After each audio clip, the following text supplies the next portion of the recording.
Hey guys, Sean here. Welcome to the F1 Word and to the Singapore Grand Prix race Watchalong live. Obviously live.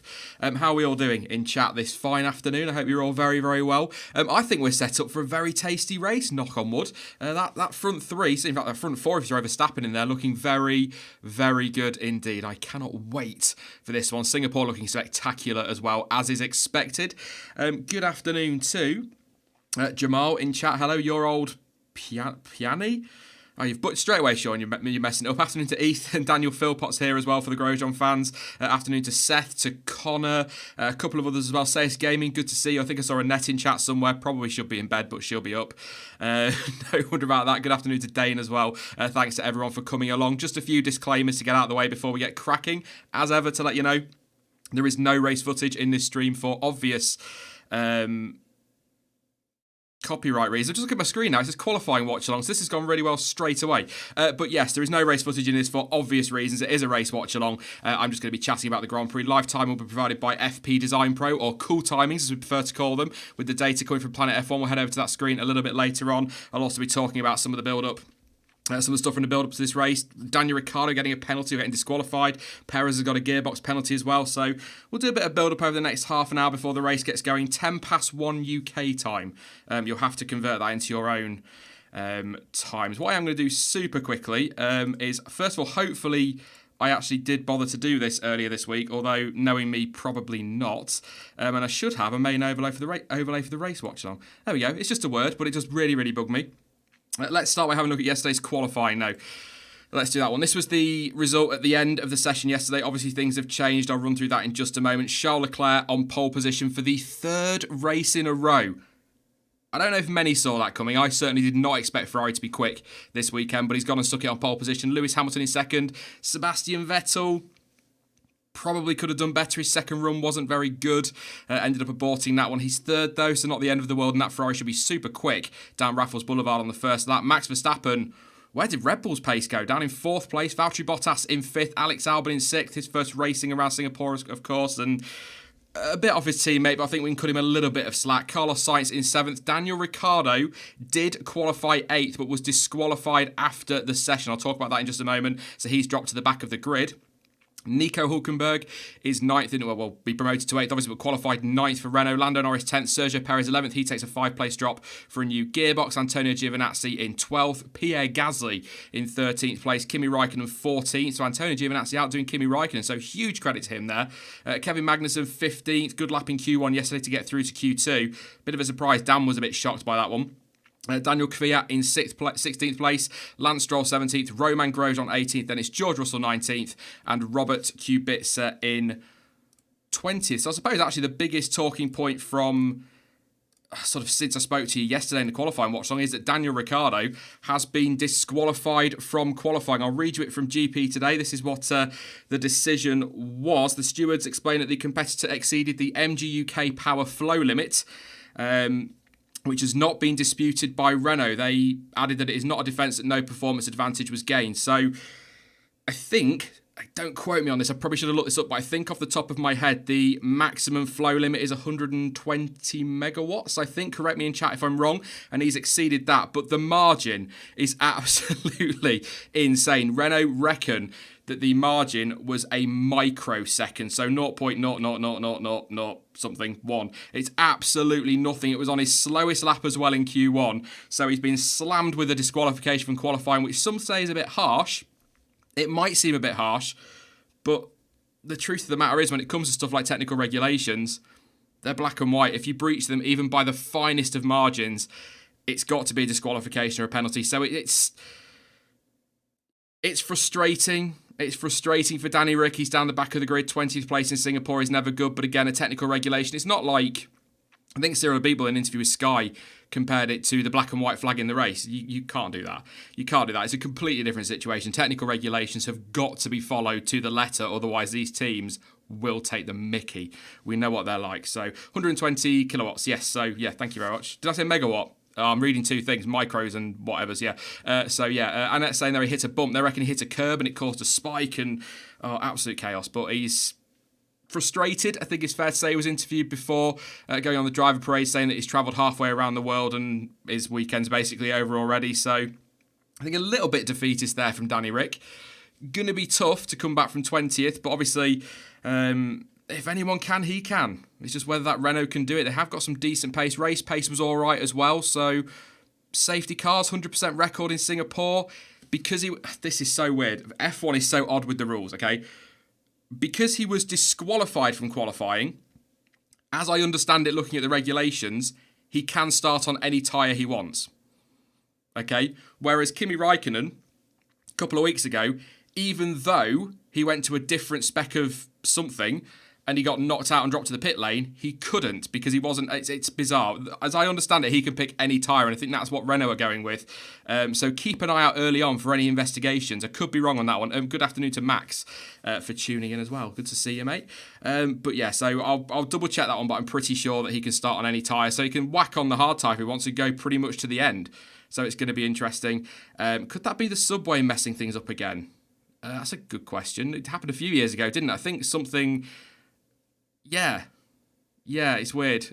I'm not sure. The subway the other year was quite funny, actually. We shouldn't really laugh, but it was quite amusing how these things can interrupt. But we'll have a look at the grid, actually, whilst we're talking about qualifying and how it stands now. That is your provisional grid. Obviously, it is, 25 minutes till the race, but there's still time for this to change. Charles Leclerc on pole position, as I already said, he is joined on the front row by Lewis Hamilton, reigniting that fight from Italy. Oh, yes, please. Sebastian Vettel in third place, Max Verstappen in fourth, Valtteri Bottas fifth, and Alex Albon in sixth. They're all the same. Carlos Sainz, again, best of the rest. That McLaren is so good this year, and Carlos Sainz has been brilliant. Hülkenberg gets a promotion, of course, into 8th place. It's Norris and Giovinazzi on the 5th row, and rounding out those points-paying positions at the start. Points for Gio today. I'd be happy to see Gio in the points. Pierre Gasly promoted, of course, to 11th. Kimi Raikkonen into 12th place. Kevin Magnussen 13th, and Daniel Kvyat in 14th. Sergio Perez takes his 5-place penalty, but only drops 4 places to 15th, and despite that, still starts ahead of teammate Lance Stroll, who is 16th. Poor Lance. Romain Grosjean down in 17th. George Russell is off the back row in 18th place. Kubica 19th, and as I was saying there, Daniel Ricciardo is in 20th. Where can Ricciardo recover to? That's going to be the one we're all talking about, I think, today. So yeah, really, really looking forward to this one. We'll do some predictions a little bit later on, and I'll take some of your questions as well. A few people in the chat asking for links to races. If anyone wants to supply one, feel free. I'll turn a blind eye to it for the first couple, but I have to be careful because YouTube and F1 don't like things like getting shared, so I've got to be careful. Can't share race footage, of course, on this one. News-wise, we could do strategy in a bit as well, but I'm just going to check some news because I don't think there's been much really happening. Obviously, yesterday we discussed it. Helmut Marko saying that Daniel Kvyat, internally at least, is going to be staying at Toro Rosso next season. That's been confirmed. So that second seat at Red Bull is between Alex Albon and Pierre Gasly. Don't think Gasly's going to get in that seat next season. I think it will be Albon, unless he has the most horrendous finish to this season. And a decision apparently, despite all the talk being from Marco that they're going to give Albon 9 races, apparently the decision will be taken after Mexico, which means he's only going to get, I think, 6 races. So that's an interesting decision from Red Bull's point of view, but I suppose they need to get it sorted. As I said yesterday in the qualifying watch-along, I still think that all of this, it's between Gasly, it's between Albon, chat is to do with motivating the drivers. As I said yesterday, no point in saying to Gasly, you will not be in that Red Bull next year, you are stuck in a Toro Rosso. It's not really going to motivate him. If you tell him he's got a chance, it's going to really pump him up and he's going to start delivering. So I think that's what it's about, but we'll see. You never know. You never know with Red Bull and Helmut Marko which way it's going to go. We could still be absolutely shocked and probably picking ourselves up off the floor if Sebastian Vettel suddenly gets announced. You know what they're like. They just seem to do these things. Pierre Gasly, by the way, saying he stopped reading the comments regarding his F1 future, so he's totally focused on what he wants to do. And Daniel Kvyat said that he'll keep working hard after listening to Helmut Marko's comments. So, yeah, I don't know. Do you think, which way do you think it's going to go? I didn't ask you yesterday if you were with me yesterday, but do let me know in chat which way do you think it'll go. Do you think it's Albon going to keep his Red Bull seat, or do you think, as Luke's there saying in chat, that Nico could get it? Do you think they might go with Kvyat and Helmut Marko might flip-flop again? We'll see. I think it will be Albon. I'd be very, very surprised if Gasly's back in that car, and I'm going to say my line again. I'm going to say it again. I cannot see him biting the bullet or swallowing his pride twice on Daniel Kvyat, unless he would absolutely have to. Albon would have to have the most horrendous end to this season, and Gasly would have to do a terrible job at Toro Rosso for him to turn around and go, well, it's going to have to be Kvyat, isn't it? So I think it will be Albon. And I agree there with Team and saying Albon needs more time. I think absolutely. I said yesterday, maybe you disagree, I don't know, but I feel like Albon has already shown more in the 2 races he's done for Red Bull than Gasly did over 11 or 12 races. And I love Pierre Gasly. I think he's brilliant. It just didn't work for him at Red Bull this season. A lot of pressure. And I said yesterday again, I keep saying I said yesterday, but I did. We have to stop comparing Verstappen, Albon, Gasly and co, because you can't compare them to Verstappen. To say, oh, Gasly was consistently this off his teammate and Albon's consistently that off his teammate, there are not many drivers on the grid that will be consistently anywhere near Max Verstappen. It's a bit like comparing Hamilton and Bottas. I think you have to be careful with that one as well. So, I don't know. I would, if I was a betting man, which I'm not really, I would say Alex Albon will be in that car next year. I cannot see why Gasly would get that seat back after, and why he'd want it back. I mean, he might want to prove people wrong, but I don't know. It's interesting. Grosjean, of course, if you missed the news, he's going to be sticking with Haas. Whatever. Robert Kubica is leaving Williams. A lot of people quite frustrated, and I've seen a lot of people on social media, not, people have their opinions, of course, but people mad at Williams and saying, oh, this is a joke, why is Kubica gone? Kubica made the choice. I know Dan said yesterday he believes that maybe he jumped before he was pushed, perhaps, but for me, Kubica made that decision. We have to respect that, and that's kind of it, really. There's no point getting mad because he's made the call. So people will get cross though when their favourite driver is leaving. Should we do strategy? I think we should do strategy. You should put this in from Pirelli, actually. I'll take some more comments shortly on the silly season and whatnot. But that is obviously, it says it all over it, but that is courtesy of Pirelli. It is their logos and disclaimers and whatnot. But the quickest stop strategy today is obviously the one stopper, 16 to 20 laps for that first stop. So the top 9, because Giovinazzi can have a free choice. He actually qualified 11th. So the top 9 are all starting on the soft tyres. So expect them in somewhere between laps 16 to 20. It might be earlier, it might be later. Obviously, safety car again, 100% chance. So that will mix things up. And then they can run to the end on the medium tyre. Unlikely we're going to see a 2-stopper today. The second quickest is a 1-stopper, which I think Daniel Ricciardo might go for. He might even reverse this, actually. Maybe go hard and then onto soft rather than using the medium as well. So 28 to 32 laps on the medium tyre and then the rest of the race on the hard. The slower 1-stopper is a shorter stint on the softs and then a longer stint on the hard tyres. And I love the graphic. Definitely slower. A 2-stopper, it is obviously going to be slower. I do not expect to see this today unless the safety car really throws us a curveball in terms of its timing. Soft for 12 to 14 laps on the first 2 stints, and then obviously a long run on the medium tyres. I would be very surprised to see a 2-stopper today. I think it will be a 1-stop strategy, but we're kind of coming to expect that, aren't we, this season? When we see strategy, it always seems to be it's going to be a 1-stopper again, which I know we all get very excited about, but it's that safety car. It is that safety car we need to keep an eye on. Like I say, 100% record around Singapore, so it's likely, in fact, it's almost certain we will see one today, and I've just jinxed it, and we're going to get a really dull race where we get no overtaking, no safety cars, and I don't know. I don't know. We'll see. We'll see. I am looking forward to it, though. I am looking forward to it. I'm not gonna lie. I can't sit here and start saying it's going to be a crap race to try and avoid jinxing it. I do look forward to Singapore every year. Sometimes disappointing. Sometimes a disappointing race. I did say yesterday, Thursday actually, in my preview, that I actually thought last year's race was pretty all right. I stopped short of saying it was amazing, but I really did feel as though last year's Singapore Grand Prix was a good race. It wasn't amazing. Like I say, it wasn't amazing. It wasn't the most insane race we've ever seen, but I quite enjoyed it. I know we had the drama at the front, didn't we? Early on with Max Verstappen versus Sebastian Vettel, some clever strategy play by Red Bull, just doing a national anthem now over in Singapore. All that chaos a little bit later on with the back markers Grosjean and Sirotkin. That saw penalties handed out, or a penalty for Grosjean. Verstappen nearly going for a move for the lead, but not quite being able to get it done. Perez sticking Ocon in the wall. I thought it was a pretty good race last year. It wasn't amazing, but I thoroughly enjoyed it. Singapore there, just looking at the TV, absolutely incredible. I'd love to go to the Singapore Grand Prix. It's just an incredible sight on TV, so I can't imagine how amazing it is. But I actually wanted to sort of discuss this or sort of put this to you guys, really. A lot of fuss about this being a night race. How much do you think that really affects a driver?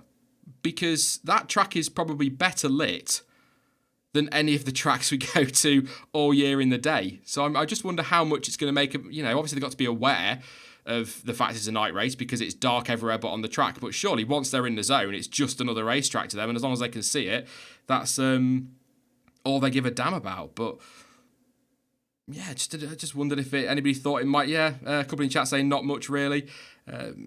We'll see. 15 minutes till race start. It's a 10 past, don't forget. 10 past 1 UK time, 10 past whatever that is, local time.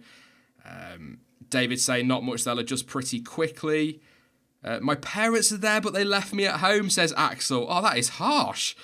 That is very harsh. Frustrating. As long as they don't look up and not a lick of difference, not that they can look up, says Freeze014. Simon Lay's been chatting to Gazzy there on the grid. But yeah, I just wondered what people thought. It's better to not be able to see the rest of the city. That's Max Verstappen. Just letting us know that, of course, that's the real Max Verstappen. He needs to get on and get into his car, really. But yes, predictions is what I want to do before we go too much further. And I will take some of your comments on silly season, as I always do when we're sort of building up to the last few minutes for the race. Saves them getting jet lag, says Annette. That's a good point, actually. Yeah, jet lag shouldn't be an issue, should it? But predictions. Top threes in the chat. I'll give you mine, and then I'll read some of yours out as well. I went Hamilton yesterday. I'm going to say Hamilton. I'm going to stick with Hamilton. Hamilton, Leclerc, swapping positions, and then I'd like to see Vettel get a podium after Monza. But I'm going to go Verstappen. 3 different constructors on the podium. Oh, do you know, nothing against Leclerc, against Hamilton, against Vettel, Verstappen, Bottas. I'd bloody love Alex Albon to win this race or get on the podium. I would love that. That'd be brilliant. Or Carlos Sainz. It's a bit of chaos. A few mechanical failures up front, and let's have a podium of Albon, Sainz, and Hülkenberg. How mad would that be? That'd be a brilliant race. Absolutely fantastic.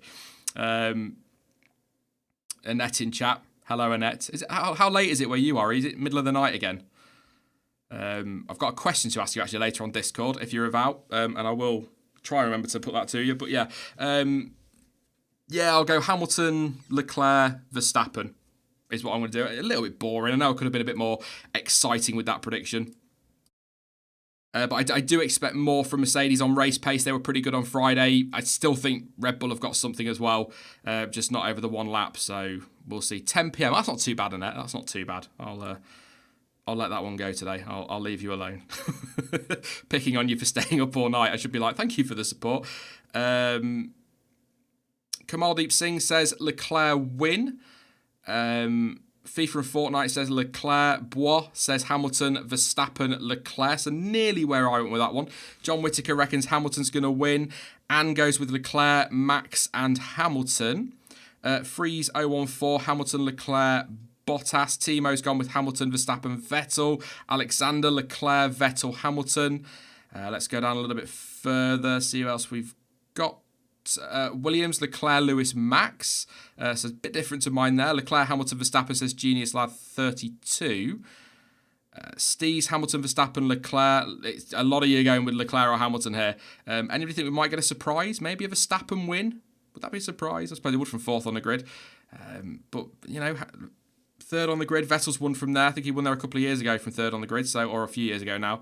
But Leclerc, Hamilton and Vettel. Leclerc, Verstappen, Hamilton. Yep, it's looking like you're all pretty much saying... well, I say pretty... I mean, AM. AM wins today. Verline wins from Van Dorn and Hartley. It's an epic race if that happens, that's for sure. If they had to draft in other drivers to make that one work. Leclerc to replicate 2017 and Albon wins, says Charles. Hello, Charles, mate. It's been a while since I've spoken to you. But yeah, all right. I'll hold you to that one. I might hold you to that one. Kubica, Stroll and Hulkenberg. Couple more then. Verstappen, says Ethan. And one more. Hugh. I'll go Hugh. Albon, Sainz and Ricciardo. Wow. That would be one hell of a race. I'm up for that. I am up for that. If F1 wants to deliver that one, that's absolutely fine. I'm just going to get my timing screens ready. Make sure I've got my tyre one up as well over on the F1 thingy. That'll be website, Sean. F1 thingy. Just make sure all the timing's ready to go for later. But yeah, race go in about 10 minutes time. I'll just do the usual as I always do throughout these streams. If you are new, first of all, welcome. It's a pleasure to have you with us for this one. But if it is your first time viewing, just a heads up, I can't show race footage as much as I would absolutely love to. I'm currently saving for the money I'd need to get the rights. I've got about £7.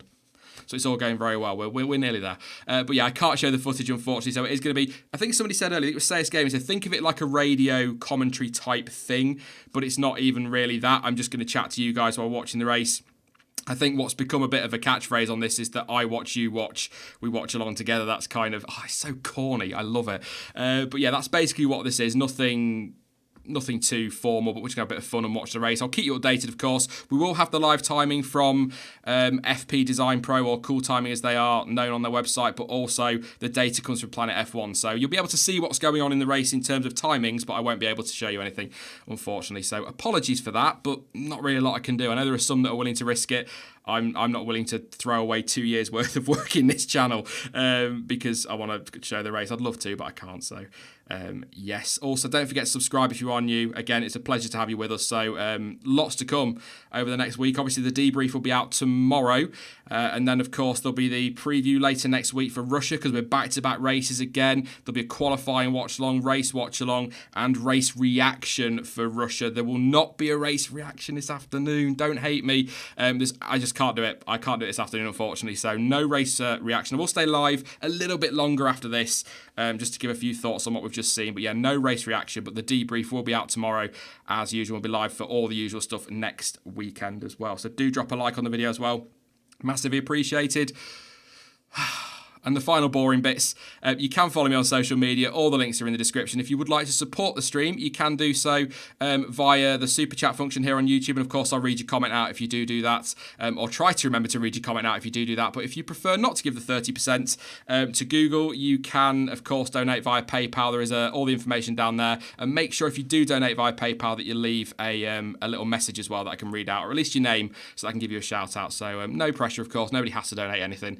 This is all free, apart from the ads that YouTube slap on. But yeah, just to let you know, there is the stuff down there. So a couple of no people, I'm sorry. No, I love the reaction. I know it's sorry, there's nothing I can do. Lando Norris wants a shout out. There you go, I've given you a shout out. Or Nando Loris, I'll have to call you that one. And I'll take a few of your comments very quickly, and a few of those from chat. I'll answer a few questions as well, because there's not really, apart from the Ricardo thing, it's been quite quiet. It's been quite quiet over the last 24 hours. Sometimes between sort of qualifying and the race, we get a lot to talk about. But apart from the Ricardo thing, and obviously Perez's gearbox penalty, it's been fairly quiet. So, Joshua OG, how much do you think the rights will cost? I think Sky paid about $1 billion for the exclusive rights until the end of 2024. So, I've got about £7. So we've got a little way to go, but we're nearly there. I think you'd be looking at about 1.5 billion by the time we get there. But we'll see. I mean, it depends what they want to do. They might want to put it on their F1 TV. So, yeah. Don't make Sean sell out to corporate YouTube land, says Commander Venkai. No. First time, but are you going to say it's lights out and away we go? Running late, we'll miss the first 15 minutes. Yeah, basically. I'll count down the lights so that people can sync up their streams where they're watching, sort of count down from the 5 lights, and then let you know when they've gone out and we can all sync up together. So it's the best way to do it. It's definitely the best way to do it. Got a super chat coming in there. Thank you very much to Dark Energy. Qualifying was good stuff. Sean does good stuff as well. Keep it up, mate. Thank you very much. Thank you for your contribution and for your support as well. Qualifying was good. I said at the start of this stream, I did not expect Ferrari to have any pace this weekend. I thought we were looking at probably 5th and 6th with Hamilton versus Verstappen for pole, and then we get Leclerc on pole, Bottas down in 5th, Vettel 3rd. I'm thinking, what on earth is going on here? This is not what was expected. So yes, definitely. I enjoyed yesterday's qualifying session. Big surprise. It wasn't as chaotic or as mad as Monza, as funny as that was, but yeah. Anyone got a link to watch the race live? Again, if anyone wants to share a link, feel free. Just be careful with what you're sharing because you get us all in trouble. Jonty's back. I think I saw you on Twitter. He's come back from his secret holiday. He's been to the Maldives. Can you tell I'm talking crap? He's been to the Maldives and he's only just got back. Went fishing. Anyway, but Jonty does say, who's hitting that wall first? Probably Grosjean, if we're being honest. Dan's not there, is he? Damn, I can't banter him too much. So yeah, probably Grosjean will be in the wall, celebrate his contract. World Feed is starting now, so thanks to this gaming, the music is rolling. Just finishing off, so now I'm going to put my earpiece in so I can listen to Crofty. Earpiece. Come on, shut headphones. Earpiece. Knobhead.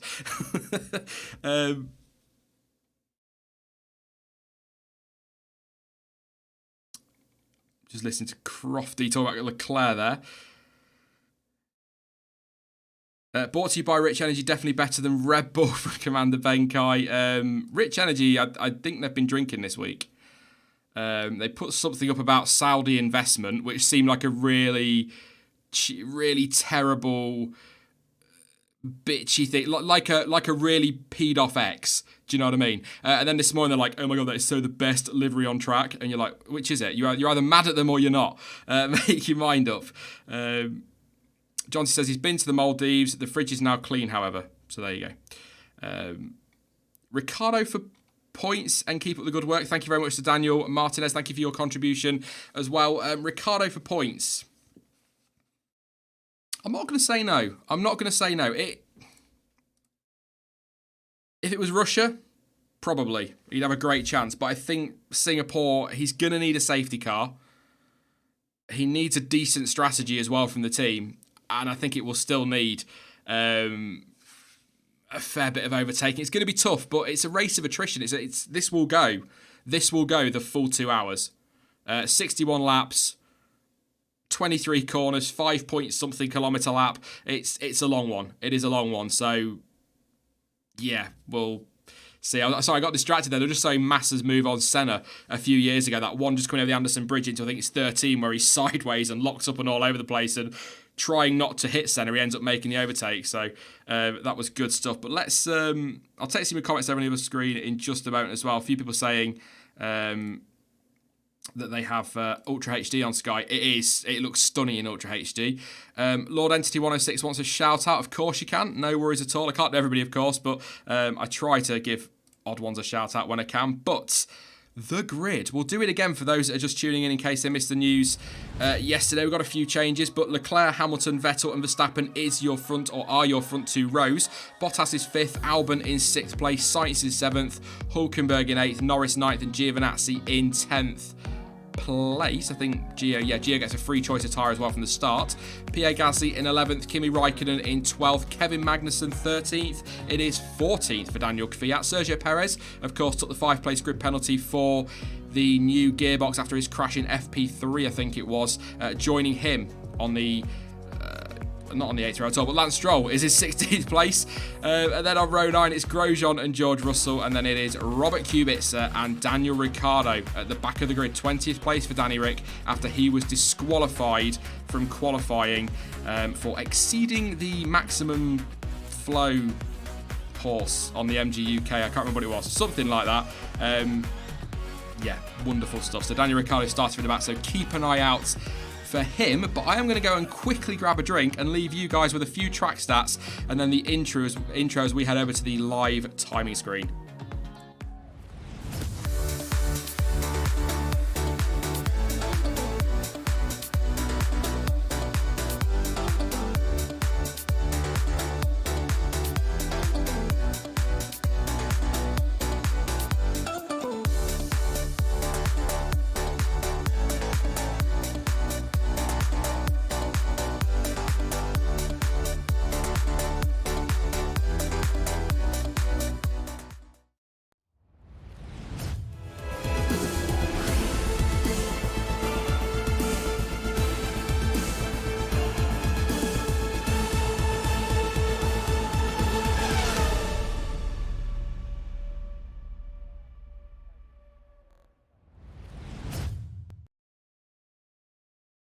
There we go then. We are live, ready for the Singapore Grand Prix. They're just about to head off on the formation lap.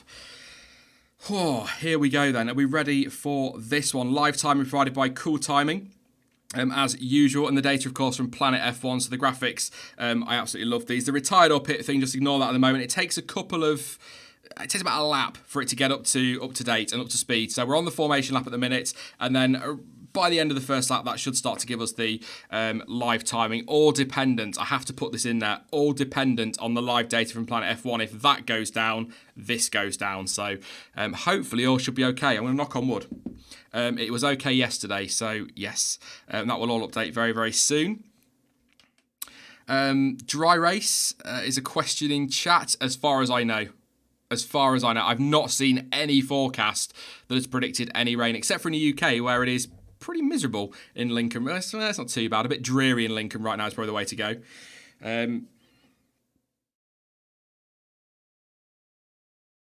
Lando Norris still commenting, get in the car, mate. Come on, we've got things to do. Ferrari to double retire. I just missed that as it scrolled up on the screen there. Could be interesting. They're just showing some predicted pit stop strategy, which is a little bit different to the Pirelli ones. 12 to 19, they're saying now on the F1 feed.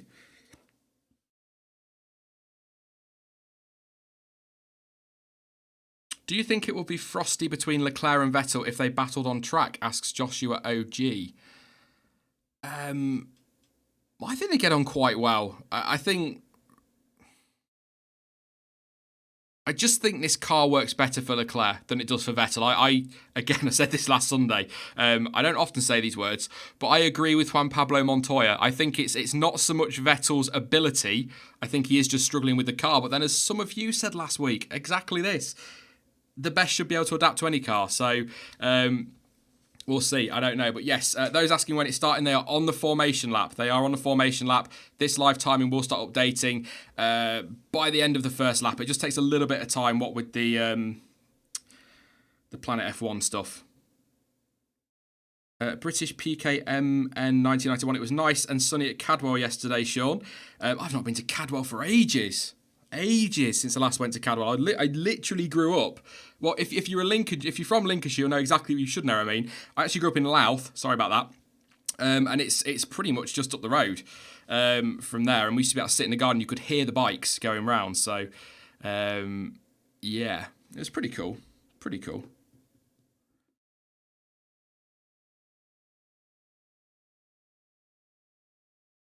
Stain just asking what happened to Ricciardo.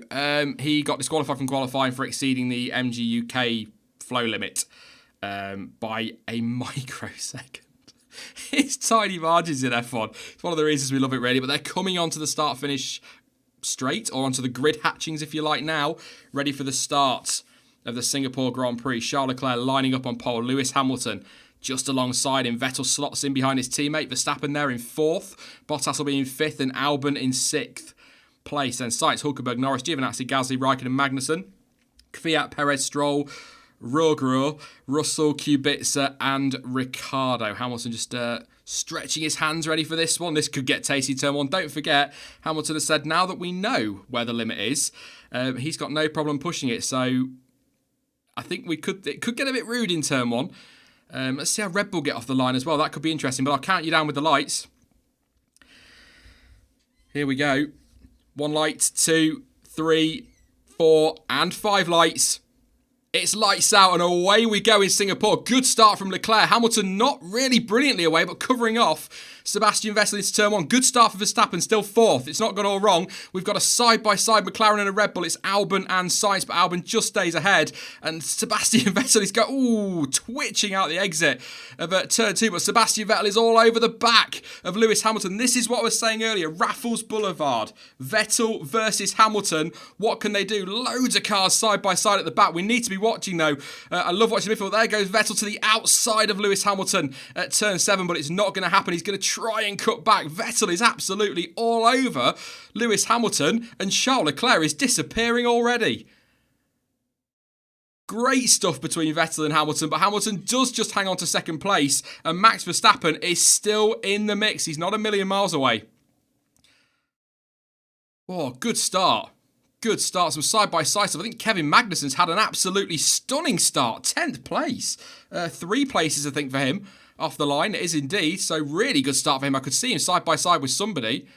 Russell's got damage to his front wing by the look of it. He's down 19th. Sainz is down to 20th, according to the official timing. So I don't know what's happened to Carlos Sainz. I have no idea. I'm going to have to keep an eye out for Sainz. He's down to 20th, apparently. It's an odd one. I'm just looking out for Sainz there. So Bottas, Albon. Yeah, Sainz has dropped down to 20th. He's on the official time. He's 20th. So I don't know what's going on. I'll keep an eye on that one. George Russell has got damage to his front wing. Ricciardo, if you're wondering, is up to 16th now. And Leclerc is disappearing. 1.1 seconds, and into the pits comes Nico Hülkenberg. So I'm assuming Hülkenberg and Sainz have come to blows. Norris up to 7th. Albon still in 6th place. That is bizarre. Need to see a replay of the start, but Hülkenberg, all I can assume is Hülkenberg and Sainz have come to blows, and that is Kubica.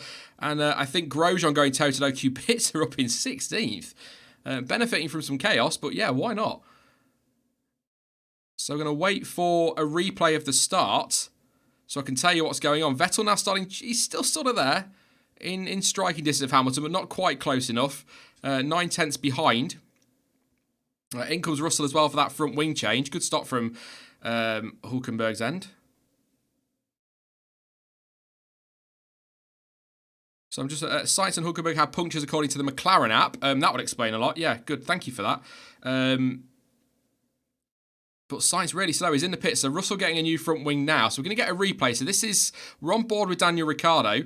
So we go down towards turn 1. He got a decent start, passing a Haas and somebody else. And then he's going to end up, I think, side by side with George Russell. He does indeed. Russell comes across. Oh, and Russell just comes across.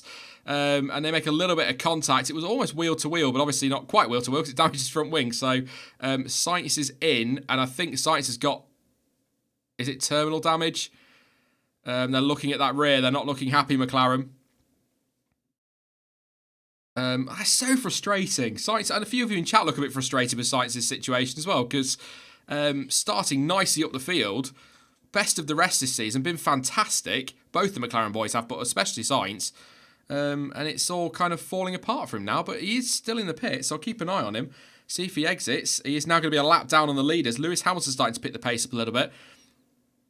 Fastest lap, so not just picking the pace up, setting the fastest lap. So yeah, but Sainz is on pit exit, so he is leaving the pit lane, but he's now a lap down on at least the top 6 or 7, possibly even his teammate here. So that's disappointing for Sainz. I'm waiting for a replay of that one.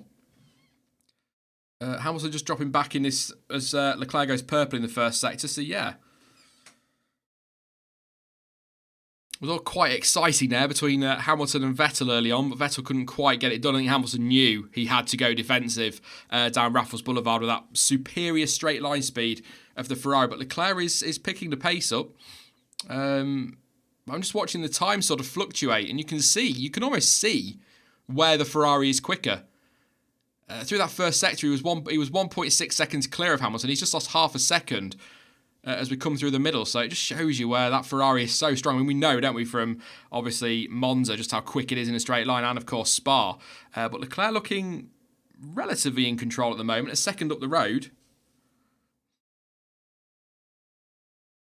Verstappen hanging on to the back of Vettel as well, 9/10. And actually Albon only a second off Bottas. He's hanging on quite nicely as well. So good stuff from him. But the top 6, quite frankly, have gone. Albon already 4 seconds clear of Norris in 7th. He's pulling away from Giovinazzi. We are going to get a replay of the race start, finally. I want to see what happened between Sainz and Hülkenberg. So we know what happened with Ricciardo and Russell. Russell's just gone to turn in. Ricciardo's on the inside. One of those things. First lap, nobody really to blame on that one. Good start from Leclerc. Short run to that first corner anyway. So Hülkenberg and Sainz, they're nowhere near each other. It's Hülkenberg and Norris that are almost banging wheels, and then Hülkenberg goes for it into turn 3, on Sainz. So it must be, I'll show another replay of Ricciardo's incident with Russell, but there didn't look to be contact through 1, 2 or 3. So Yeah, somebody squeezes. I think it looks like somebody squeezes Russell into Ricciardo almost, forces him to take that tighter line, and then they make contact. But here we go. So on board with Norris, watching what happens. So Hulkenberg goes for it into 5, up the inside of Sainz. Sainz comes across. Oh, and they do heck of a bump actually. So yeah, Sainz goes to turn into 5. Hulkenberg into the side of him. I'd like to see the onboard from Hulkenberg, whether he's understeered wide into him. Or it was just that Sainz turned in. We're watching Grosjean now for some reason. That'll show. Oh, okay. Interesting. Kubica hits Russell by the look of it. And Grosjean's going to get a penalty, by the way. Kubica hit Russell, who then went into Ricciardo, but Grosjean took evasive action across the first corner, but did not rejoin to the right of the bollard. That will be a penalty. I'll be very surprised if they let that one go. So he got his contract, didn't he, in the week, and it's all going really well. As Nico Hulkenberg sets the fastest lap on a 47.6. Fresh tyres, of course.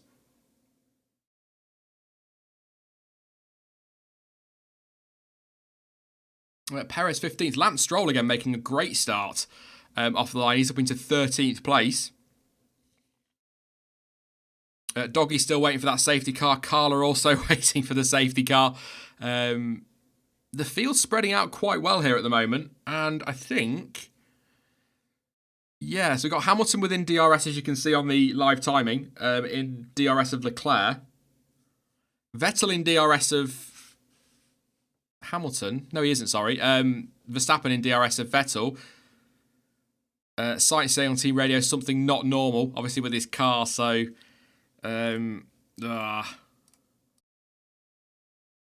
frustrated for Sainz, so frustrated. He's a lap down and last place. In fact, he is 71 seconds behind George Russell.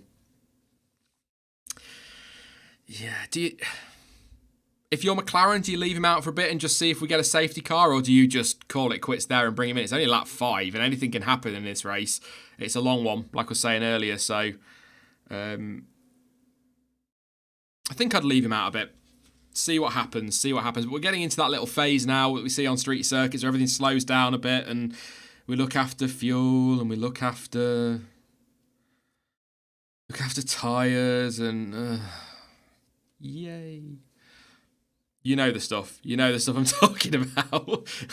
the wonderful stuff we all enjoy, the driving slowly and looking after stuff. Although saying that, Leclerc has just gone purple in the first sector, so Pope Boy would leave Sainz out.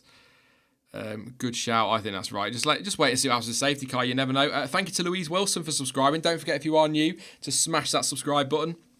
Video out tomorrow, wrapping it all up. I'll go through all the teams and drivers in that one. Some of the reaction from them as well, post-race, and of course my opinions, which is kind of the point of this channel. And we'll be building up then after that for Russia. It's looking quite thick and fast now, isn't it? 6 races left after this one. Where has 2019 gone? Hamilton just dropping back a little bit on Leclerc. 49.3, 49.5, couple of tenths slower, so nothing much. Vettel quicker actually than both of them, 49.1. And Verstappen quicker than all of those, ahead on a 49.0.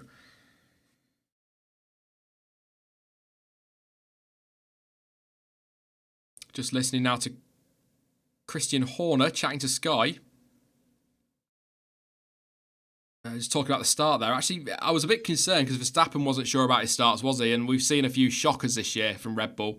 So it's good to see him getting a good start. Well, they've stayed where they were, haven't they? 4th and 6th. So that's not the worst thing in the world. I'm sure they'd love to have got ahead of Vettel. But I think we're looking at I think we're going to look at the overcut here. I wonder if... Martin Brudder has put in a question. I was just going to put that to you guys. I was looking at the leaderboard there. Alex Albon in 6th. If those ahead are all looking after their tyres. If you're Red Bull, do you bring Alex Albon in and try and force those ahead into an early pit stop? Because he's pulling away from Norris. He's got nothing to lose in that situation. He's probably going to end up 6th at worst anyway. So pull him in, try and undercut those ahead, force their hand, or do you just get on with your race and wait and see what happens? It's going to be an interesting one because Albon's nicely positioned for Red Bull with Verstappen being 4th, and Vettel's nicely positioned for Ferrari with Hamilton being between them. So Bottas got a couple of cars between himself and Hamilton, so I suppose maybe this could be interesting strategy-wise. Could be one of those races as well. Charles thinks that's a mega idea. Thank you very much. I don't have many mega ideas, so I'll take that. Gio 8th, hype. He is up to 8th. Giovinazzi, he's improving this year. He gets a lot of stick, does Gio, but he's really improving as this season goes on. And he's growing into that car. I hope that makes sense. But yeah, I've been impressed with him this last few races. Bit of a slow start, a bit shaky at the start of the year, but he didn't. Did he race at all last year in any series? I don't think he did. So he's had a year out with no racing. Yeah. Is it Colbjorn says it's like a lot of boxers dancing in the ring? That was what Christian Horner was saying. Yeah, absolutely. He was saying looking after tyres and fuel and that. So I think we're in that phase. Hopefully it'll pick up. But the field spread is quite... Leclerc a second clear of Hamilton, just over. Vettel just over a second behind. Verstappen just under a second off Vettel. Bottas just over a second behind. I think you see where we're going with this. Everybody seems to have, in that top 6, a second between them and the car ahead. And then behind that, it's not all that different, to be honest. So just watching Daniel Ricciardo with a nice aggressive move on Lance Stroll. Are they banging wheels? Was that a bump of the wheels? Maybe. It was a good move from Danny Rick. Moves up into 13th place.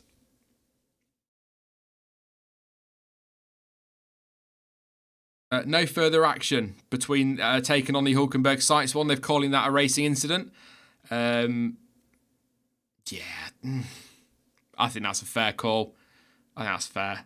I know, obviously, Sites fans will want Hulkenberg to get a penalty and Hulkenberg fans will want Sites to get a penalty, but I think that's about right. Racing incident, first lap. Yeah. And just wait and see what happens with Grosjean, because he definitely didn't return to the right of that bollard at turn 3. Now, whether or not they might just say because he was trying to avoid the collision between, or trying to avoid the cars ahead, they'll let him off. I don't know, but usually that's pretty much a slam dunk, so I'll keep an eye on that one.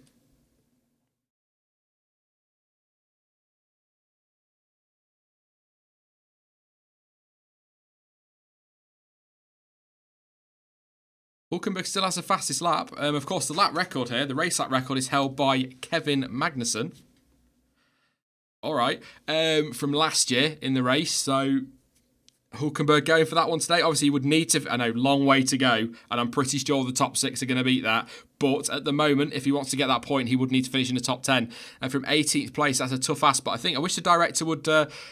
just head down to that Kubica Hulkenberg fight, because they are, and Hulkenberg's made the move. This is where I get annoyed with race direction. I know that the top 6 are separated by 5.1 seconds, but I also know that unless the opportunity is obvious, they're not going to make a move because they're all looking after tyres. Whereas you've got Hulkenberg passing, all right, it's only Kubica, but it's an overtake. You've got Ricciardo making his way through the field. Let's watch that while they're all conserving stuff up top. Ricciardo getting all hyped up on the radio. Ready for that one, getting proper racy, so he's ready for this one. Looking forward to it.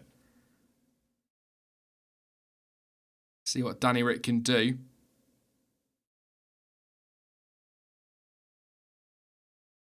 Karun Chandler making a good point there, actually. If we got a safety car now, is what he's saying, and all the leaders pitted, you'd have the likes of Norris, Giovinazzi and co, or Giovinazzi on those... what tyres are you on? The fresh mediums, free choice, of course, leading the race. So that could make things interesting. Raikkonen complaining of possible damage on the car over team radio. Sainz still last. Actually falling away from Russell. I think he's got probably... I think he'll be in soon. He's losing time at the minute. What was his last lap? Of 50.8 to Russell's 48.9. So something is not right on that car for Sainz. He's probably going to end on the hard tyres. But yeah. Daniel says race coverage is always frustrating. It is. I mean, I get it. The top 6 are close, but we know, don't we, as fans, that they're not at it. They're looking after things. So let's watch that midfield where we've got actually Ricciardo 6/10 behind Kvyat, Gasly only 8 behind Magnussen, although that's not that close, is it? But Go watch Danny Rick for a bit. Get some moves done.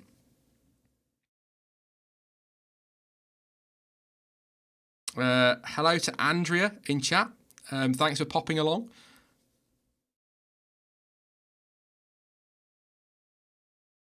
I think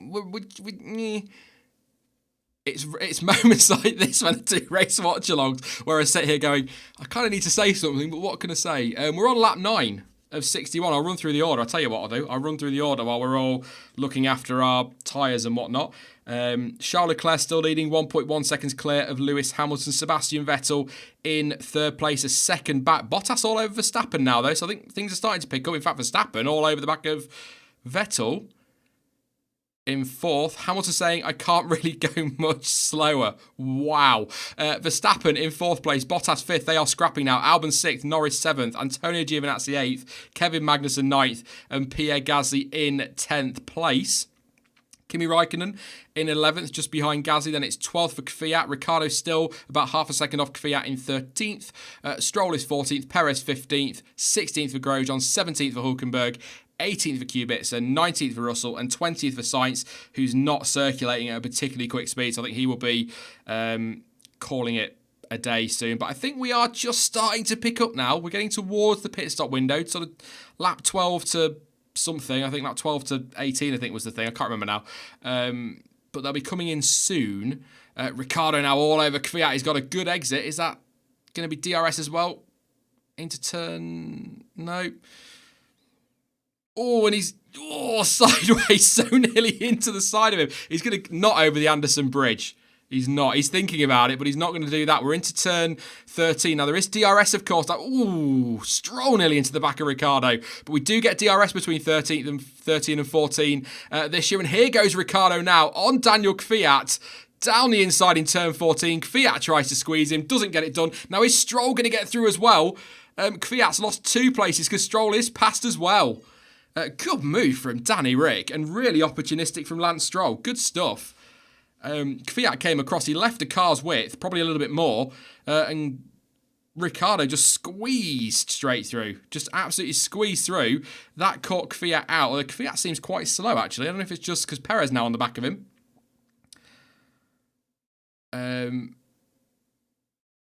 But yeah, that's a good move from Danny Rick. Good move. I thought he was going to go across the Anderson Bridge, which is about as tight as you get on any track.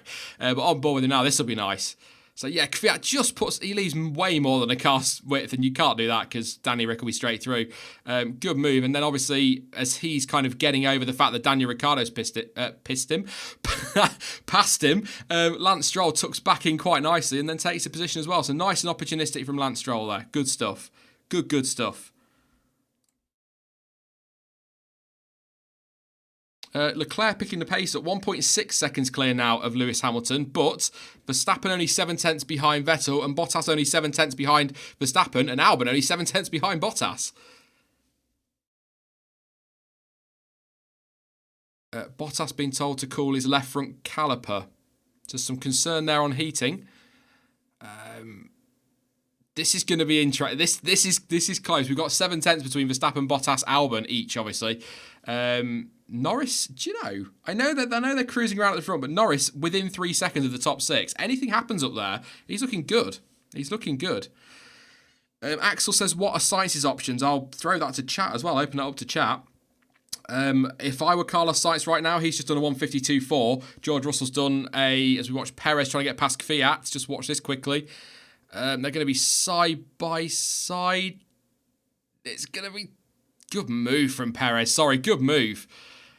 Side by side. I think Kvyat's looking for tyres. I've not heard anything on team radio.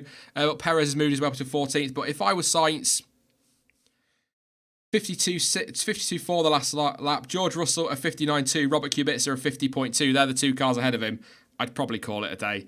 I know you never know, but the fact that even if a safety car comes out now, Carlos Sainz is not going to pass Russell and Kubica if they pit, and he clearly has got a problem with the car and isn't quick enough as he goes across the line and shuts me right up with a 48.9. But he's clearly got some sort of problem with that car that he's not happy with, so leave him out a little bit longer. See if we do get a safety car, if he can keep that pace up that he's literally just done on that lap, then Ooh, Kvyat just tagged the wall, actually, on the exit of that corner. Perez goes for it on the outside, then tucks back in, and then Kvyat does look to tag the wall, or at least kicks up some dust right next to it, and then he's up the inside. It's a really good move, actually. Bit of overtaking already. Danny Rick already, where's he up to? He's now 2 seconds behind Raikkonen. Hulkenberg now 4/10 behind Grosjean. I think if you're just tuning in, and the fact I'm talking about Grosjean, Hulkenberg and Ricciardo in the midfield, I'll probably tell you what's happening up front. Not much at the minute. Grosjean just been told over team radio that people at the front are struggling on their soft tyres and that they're happy with this pace. A 51.0 on the last lap.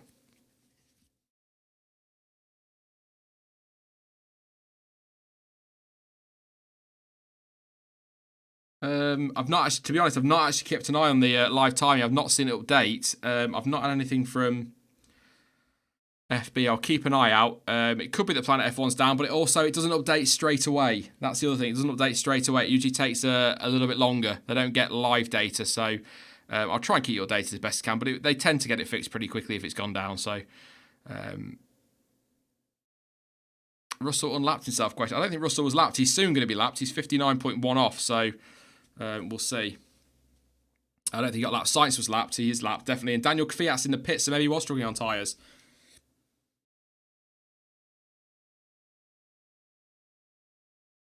Let's see. Who's that? That might trigger an undercut. It's the undercut. It might trigger a few people to pit in that midfield. It is the pit window, to be fair. Lap 12 was when it opened for those on softs. But Kvyat started on the medium. Did he? Yeah, he's gone to the hard tyres. So he started on the medium. So he's pitted early, as Kvyat, really, to get rid of those ones. Kev asking me to update the grid. I can't update the grid. It's the live data comes from Planet F1, mate. I can't, unfortunately. I have to wait and see what... if they've gone down, then I'll have to wait till they kick that back into gear. But as soon as they sort whatever issues they've got out, that will update. So bear with me a little bit. I'll do a couple of extra run-throughs in a minute of the order. Just want to see what Kvyat does on this outlap first. Because that might trigger what it forces people to do. I'll run through it while he's just going, because they're not near the pitch yet. So Leclerc, Hamilton, Vettel, Verstappen and Bottas are your top 5, and Albon in 6th place. Your top 7, 8, 9 and 10. In fact, actually, to be fair, your top 11 are actually as they are on there, just the gaps are a little bit different. So Leclerc, Hamilton, Vettel, Verstappen, Bottas, Albon, Norris, Giovinazzi, Magnussen, Gasly and Raikkonen. And then it's Ricciardo 12th, 13th for Stroll, 14th for Perez, 15th for Grosjean, 16th Hulkenberg, 17th Kubica, 18th for Kvyat, who's just pitted, Russell 19th and Sainz in 20th. Daniel Kvyat has just done a purple middle sector. So, yes... he's quick, and Perez is reacting, I think. The live time he says in the pit, so yeah, he's reacting. And from P14 he was in, wasn't he? So he is in. Kvyat's absolutely flying at the moment. This won't be the fastest lap, of course.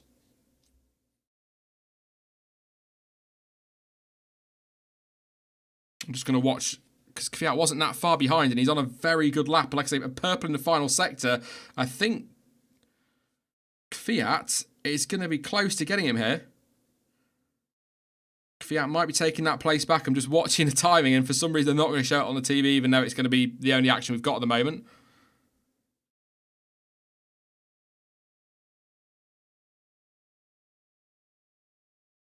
Apparently it's an error 503. Service is unavailable on Planet F1 at the moment, so there's nothing I can do, unfortunately, if that goes down. I can't. I mean, I've got the live time from F1 open. I can't put that in stream. When I asked them if I could use their live timing, it was a firm no. I'll put it that way. It wasn't a we'll think about it. It was a no. So I can't show you that, unfortunately. It might seem ridiculous, but they pay money for that. So, but Kvyat didn't get Perez. Missed out by a second. So it's a good job that Racing Point reacted when they did. So yes, I will keep an eye out on Planet F1. I'll keep giving you rundowns as well. It's not terrible. I still talk rubbish, so it's all right. See if I can get... I'll go and open up Planet F1 and see if it's going to... and let you know when it... yeah, still reading is unavailable. So bear with on that one, unfortunately. Nothing I can do. I'll go through the times and that in a moment, though. Just wait and see if anybody else is going to pit. Perez, purple in the middle sectors. He's reacting quite nicely there. So I'm just going to wait a second because Hamilton's within DRS again. He's picking up the pace. So let's go through it while the lead is, because nobody's near the pits at the moment. So Leclerc leads 1 second clear of Lewis Hamilton. Behind him, Sebastian Vettel 1.3 seconds off Hamilton. Then it is Max Verstappen 8 tenths off of Vettel. Bottas only 7 tenths behind Verstappen, and Albon 1.5 behind Bottas. Lando Norris only 2.6 behind Albon, so he's not out of this one yet as Fiat does the fastest lap of the race. Antonio Giovinazzi, 8th place, 2.9. Leclerc just been told to go back to a certain mode. But yeah, 9th place for Kevin Magnussen, 3.4 behind Giovinazzi. Gasly 1.2 behind Magnussen. He's in 10th place. Kimi Raikkonen in 11th, 1 second off Gasly. Daniel Ricciardo, 9 tenths. 9 tenths off Kimi Raikkonen, right on the back of him now, and in DRS in 12th place. 13th for Lance Stroll, 2 seconds off the car ahead. 14th for Grosjean. He is 9 seconds back on Stroll. Hulkenberg 15th at the moment. He is 6 tenths off Grosjean. Kubica 14.2 behind Hulkenberg in 16th. Perez on 1 as well. He's in 17th, 3.3 off Kubica. Daniel Kvyat, the other Daniel.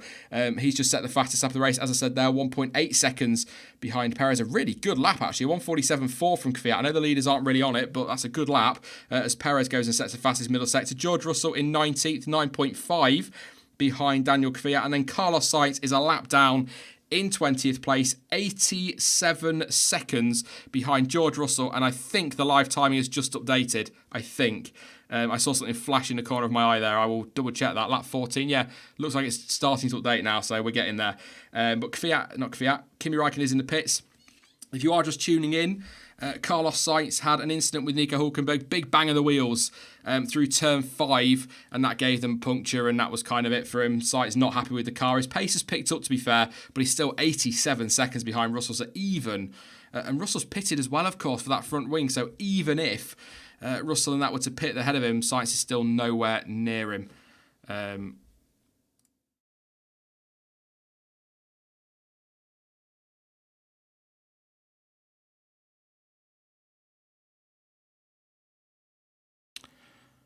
Who was that in the pit? Raikkonen's pit. He's come out in 16th place at the moment.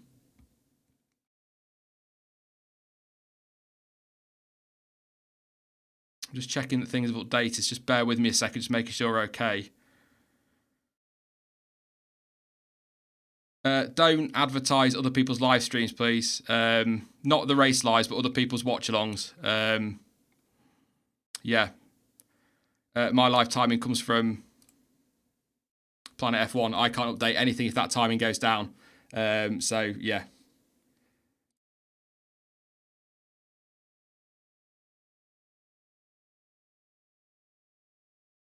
So we've got the top 13 yet to pit. Also yet to pit is Kubica, who's up to 15th place. Charlie wants to know who I'm supporting. At the minute, Danny Rick, because he's up to 11th place and he's coming through quite nicely. Raikkonen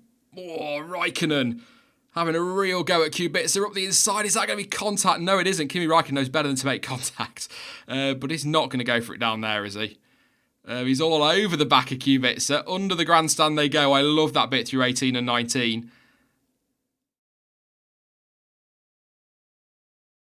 He's defending brilliantly, Kubica, to be fair to him.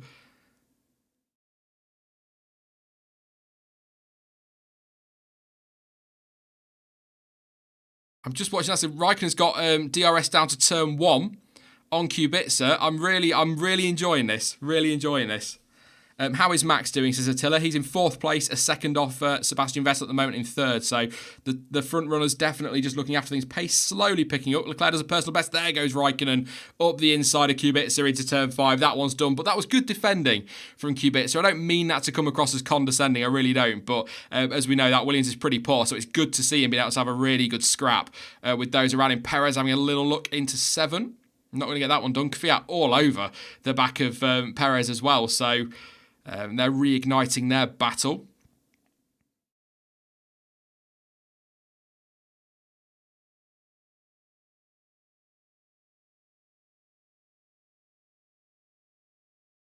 Why are they driving so slow, says Ian. Just looking after tyres. The longer they can run the soft tyres, they can maybe put the mediums onto the end, but they're not going to get tight as much degradation, not going to fall off the cliff towards the end, so there's less pressure in that respect. If they don't want a safety car to come out to it, it's the stuff we see at places like Monaco all the time. It's crap. But it's part that, I'm not going to slam the teams for it, I'm not going to slam the drivers. It's Pirelli, it's F1 that we need to be having a pop at for it, because they're the ones that make the rules. And there goes Perez up the inside of Kubica, having a go. He's not going to try it, is he? He is going to try it into turn. Oh, no way. Good move from Checo through turn 18 and under the grandstand. Good move on Kubica. And Kvyat's going to have a go into 20, and he does get it done. Good move from him. And Kubica loses a couple of places, but that was awesome. Great move from Perez last year, of course, on the run to that corner. He hit Sergei Sirotkin, didn't he, after he bizarrely turned across him. That was a great move. Lovely exit from 17. And then he's just up the inside, into 18. Well done, Checo. And then Kvyat just throws it in through 20. Great move. I love that.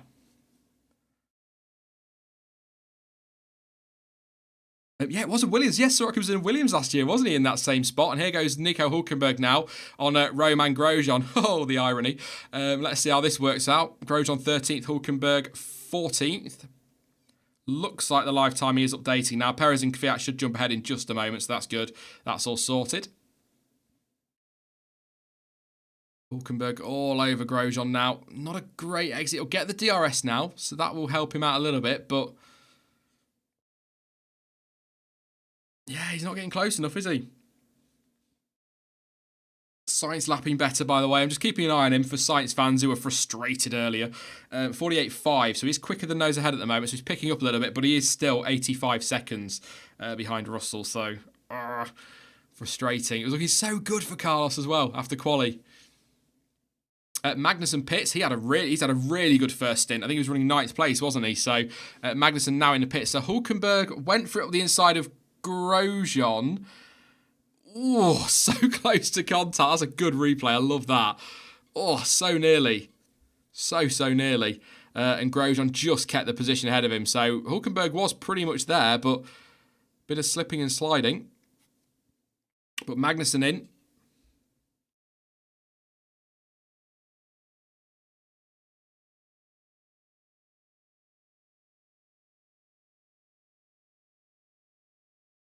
So Verstappen on the radio complaining of very low grip, and that is pretty much highlighted by the fact Bottas is now 0.4 of a second behind him. So do Red Bull blink first? I think that's what we're waiting for at the front now. First ones to blink, to go for the undercut. I think that will trigger things. It looks as though Hülkenberg's got past Grosjean on the official timing tower on the world feed. Magnussen came out in 14th, by the way.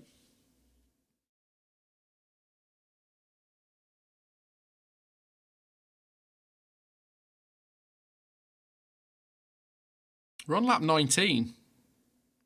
And I can't remember what the... see if I can find it. What did Pirelli say? 16 to 20. So they're still within that first window. But... Red Bull look like getting ready. So yeah, they're due in. But... and Leclerc pits. So Leclerc's in. And so is Max Verstappen. It's not Leclerc. It's Vettel, sorry.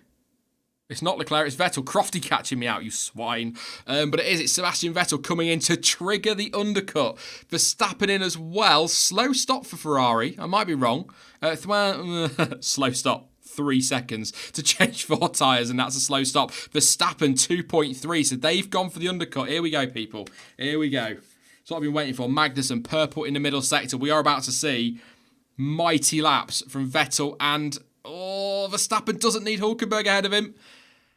Vettel's got out in clear air. Verstappen has come out behind Nico Hülkenberg. He needs to get straight past him, or that is going to compromise his chances of jumping Lewis Hamilton, who is all over Leclerc now. So he's picked up the pace. It just shows you how slow they were going. They're all of a sudden ramping up the pace a little bit. Personal best from Bottas as well, 29 flat. In that's Giovinazzi up to 6. Come on, Gio. Lewis saying the balance of his car is very good. So he's happy at the moment. Verstappen has not cleared Hulkenberg. It's not going to work for him unless he makes a move, and Hamilton is on it now. Oh, Hamilton on team radio. Let's undercut him. Oh, it's all getting a bit strategical. I think Leclerc will have to pit because Vettel is on it. Purple by 2 seconds. They've got to pit Leclerc. Leclerc and Hamilton have got to pit this lap. And Leclerc does. Hamilton's going to keep going. Hamilton continues. Do the opposite. Leclerc has to pit because Vettel was 2 seconds quicker in the middle sector alone. Nearly. 1.6, I think that works out. Albon in as well. Norris in too. Watch for Norris. So Charles is in. Ricciardo up to 5th. I know it's pit stops, but Ricciardo up to 5th. That's how quick the leaders were going. And Vettel did a 35.6 in the middle. What is Hamilton going to be able to do here? And Leclerc is only... he's not. This is so close. And Vettel has jumped Charles Leclerc. So Vettel has jumped Leclerc. And that... I think Hamilton, he needs a good lap here. 28.9 in the first sector. Vettel does a 28.8. So at the moment, Vettel should just be about to pip him. It's all up to Leclerc what he does in that middle sector now. But now, what do Ferrari do? Well, nothing. They're potentially 1-2.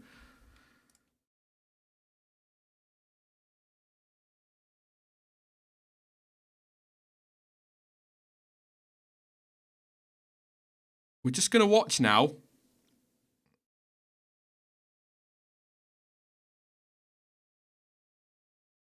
Is Vettel... by the way, can I just got to point this out, look at the live timing. Giovinazzi currently running 3rd. Get in. He could lead this race if he stays out. He's on the mediums. In fact, he will lead this race. He is only 14.1 off the lead. It is a pretty long stop, and as it stands, according to the pit stop battle forecast thing that they put up on the screen, Vettel is 4 tenths up on Hamilton and he's going to jump him, which means Leclerc will follow. Hamilton's going to drop to 3rd here. So they've left Hamilton out, but Ferrari, 47.0 for Hamilton. It's they're all out laps, so they're no good for me on Vettel and Leclerc. Oh, Vettel 1.6 quicker than Hamilton on that lap. Leclerc frustrated on team radio with that one. But yeah, this is a mistake from Mercedes. I mean, they're going to have fresher tyres towards the end, but they're not going to get past Ferrari in a straight line in Singapore.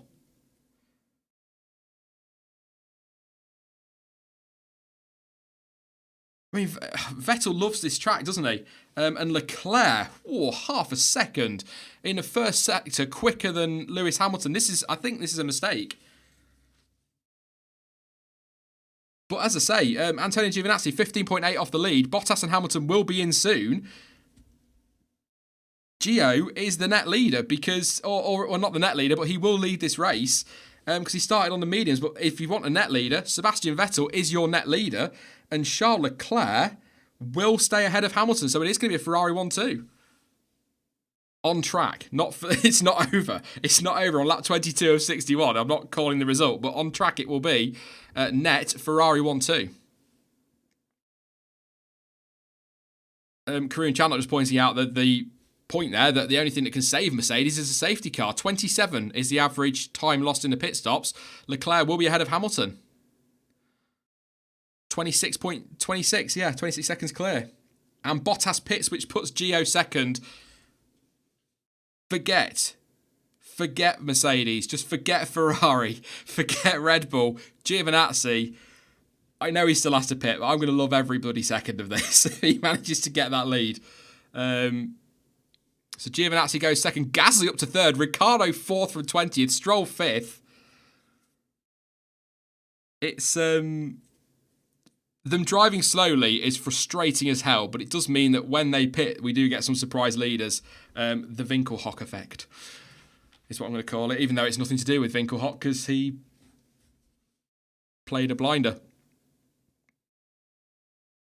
Leclerc saying he can go faster, so starting to put the pressure on Ferrari to make a decision. And Hulkenberg is ahead of Verstappen still. And Verstappen, how frustrated is Verstappen going to get? Is he going to go for a move into 7 on Hulkenberg? He's down the inside, and he does make the move, but it's too late, Max. You needed to make that sooner, mate. Now he's got Bottas ahead of him, just ahead of him. It's Albon, sorry, not Verstappen. I'm lying to you, it's Albon. He's already ahead of us. Yeah, shut up, Sean.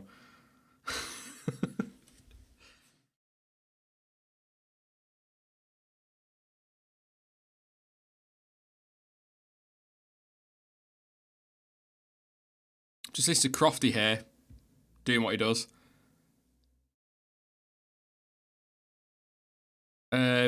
Just saying it looks bleak for Mercedes, as Crofty does, but one crumb of comfort is that the likes of Stroll, Ricciardo and Gasly are not that far ahead and might hold up the Ferrari. So Sky F1 in a panic at the moment. I'm joking. I'm not really. Well, I am a bit. But is... Just watching a replay now of an Alpha, I believe, well, that will be Kimi Raikkonen passing. K-Mag or Grosjean? Grosjean.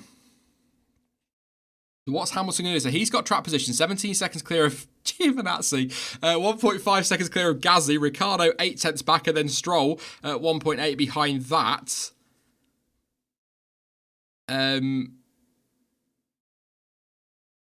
Bottas asking for a race situation. Team radio was not whoops. It was he's giving him an actual update.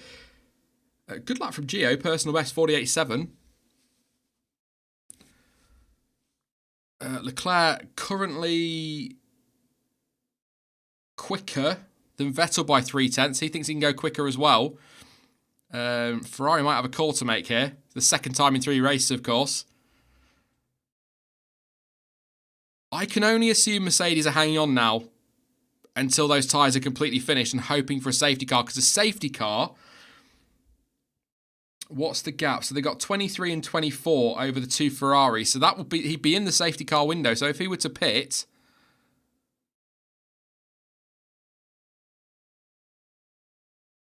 Hamilton said they're not great, but I don't want you to stop me on his tyres. But if they were to pit now,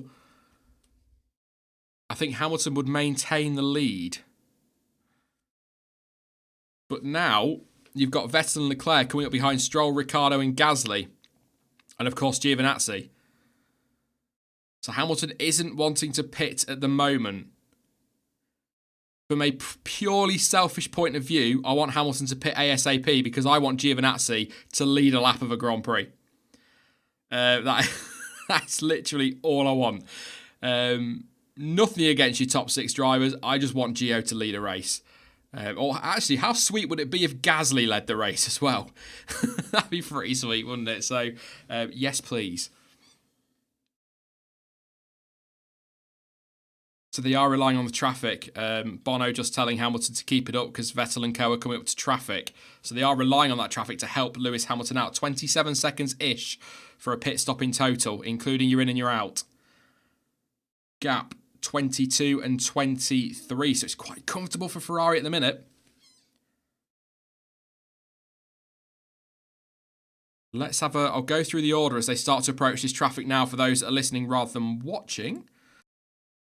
Didn't mean to go quite as high-pitched as that. Manly Sean. Lewis Hamilton leading, 16.7 seconds clear of Giovinazzi. Gasly third. Ricciardo 4th and Stroll 5th. Your top 5 are yet to stop. Hamilton, how he's still on those tyres, I have no idea, but he's doing a cracking job. Sebastian Vettel has pitted, 6th place for him, 1.5 behind Stroll. He's got Leclerc less than a second behind him in 7th place. Max Verstappen closing in on Leclerc. I think Ferrari have got a call to make here because Verstappen is closing them both down and is quicker than both of them. And by quicker, he's a thousandth quicker, by the way, than Sebastian Vettel, but it's still quicker. Valtteri Bottas in 9th place. Albon in 10th at the moment. Of course, they've all pitted. Bit of... God's sake. Bottas been given a time he needs to stick to, so they're still looking after stuff.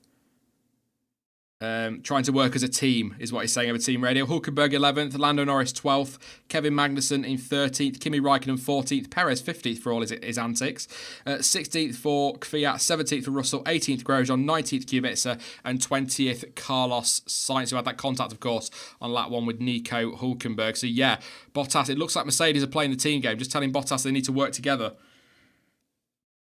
to try and turn this around.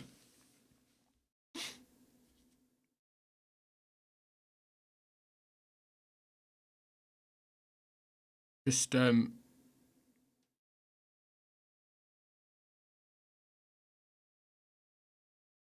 Vettel having a look at Stroll there. So I was just listening to Lewis Hamilton saying, I know it's not a great time, but this is all these tyres have. Thank you very much to Daniel Holmes for subscribing. If you are new, don't forget to drop a subscribe on the channel and leave a like on the stream as well. I think this is about to get very, very tasty. Very, very tasty. It's picked up massively. If you didn't catch the start of the race, it was a little bit quiet at the front, but some good stuff in the midfield, as we often see. But this is getting interesting because Mercedes are getting ready. They're going to have to do something. 49-1 for Hamilton. But Vettel, despite the traffic, and Leclerc, they're still... In fact, actually, Stroll, Ricciardo, Gasly, and Giovinazzi are all quicker than Lewis. He's going to have to pit.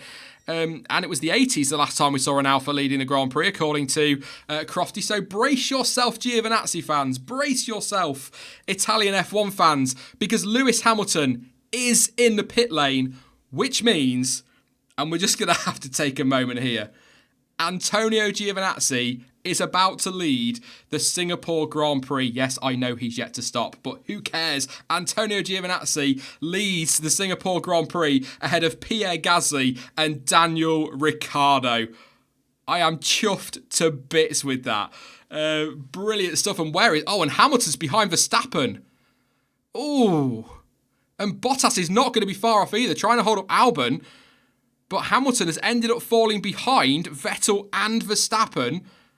And good lad Albon made a mistake at turn 2 and went the right side of the bollard to rejoin. But wow. Norris now up into... No, he isn't. That was Albon going off track. So there we go. There you go. And he can go a few more laps yet, Gio. Oh... Just watching Alex Albon on board, I just saw he made the mistake. So Hamilton's exiting the pit lane. And he just, a bit of a slide on there on Albon. And then he goes off and rejoins the correct side of the bollard. That was important that he did that. So, yeah, that's why Bottas had to be slowed down. Because if he hadn't, he would have got past Hamilton. And so would Albon, which would have put Hamilton down in 10th. Wow.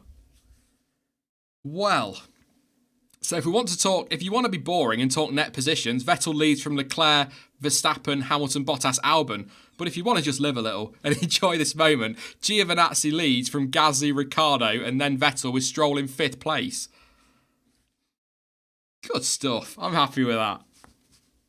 You might have noticed.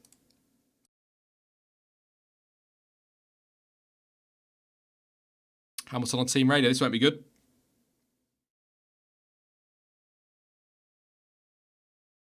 Hamilton asking, what do you think we should do? Just been told to close up to the back of those ahead and look after them. They'll have better tyres towards the end, but don't mean he's going to overtake, does it? Gio has crossed the line. He has officially led a lap of a Formula 1 race. Well done, Gio. Well done. I know he's not stopped, but brilliant stuff. I'm loving that.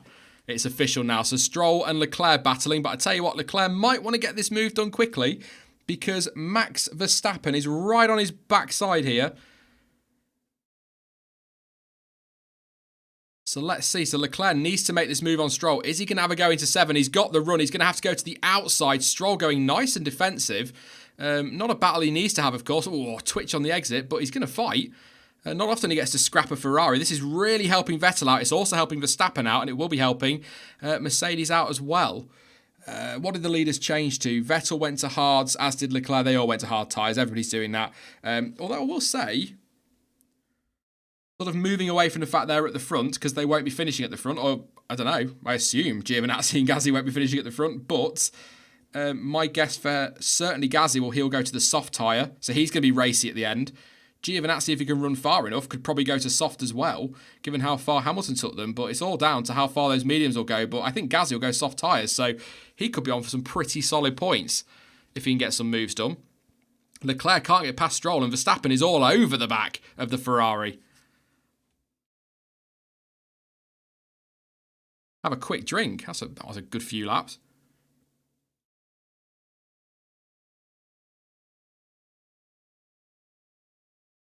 Should we call this Giovinazzi Day?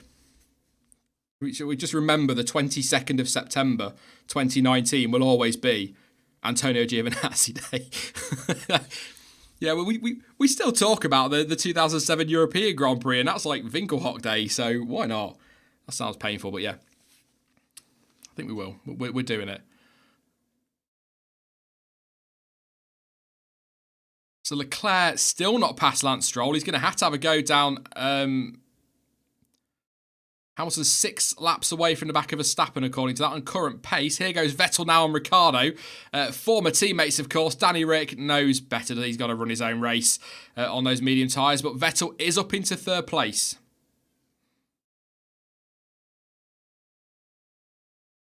I'm going to run through the order in a moment. I'm just going to wait and see. Is that Leclerc? It is Leclerc past Stroll. We were busy watching Vettel passing Ricciardo.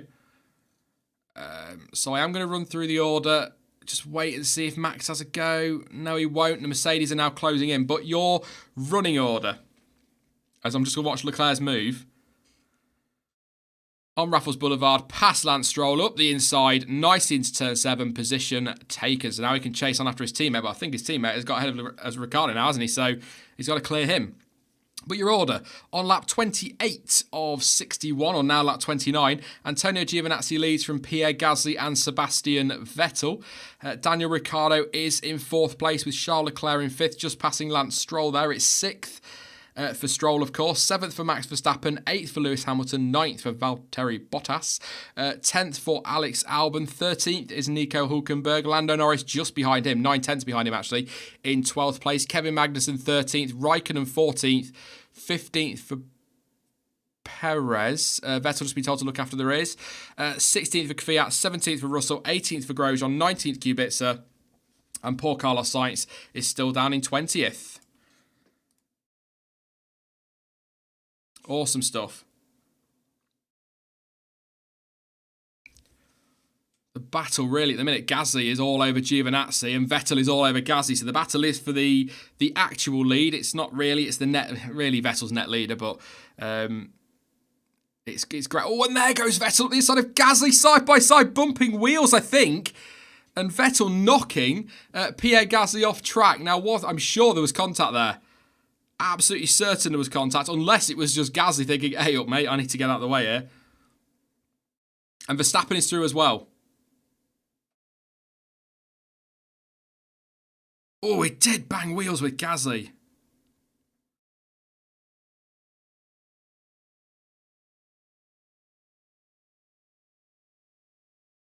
Yeah, it's Martin Brundle saying there, it's wheel to wheel.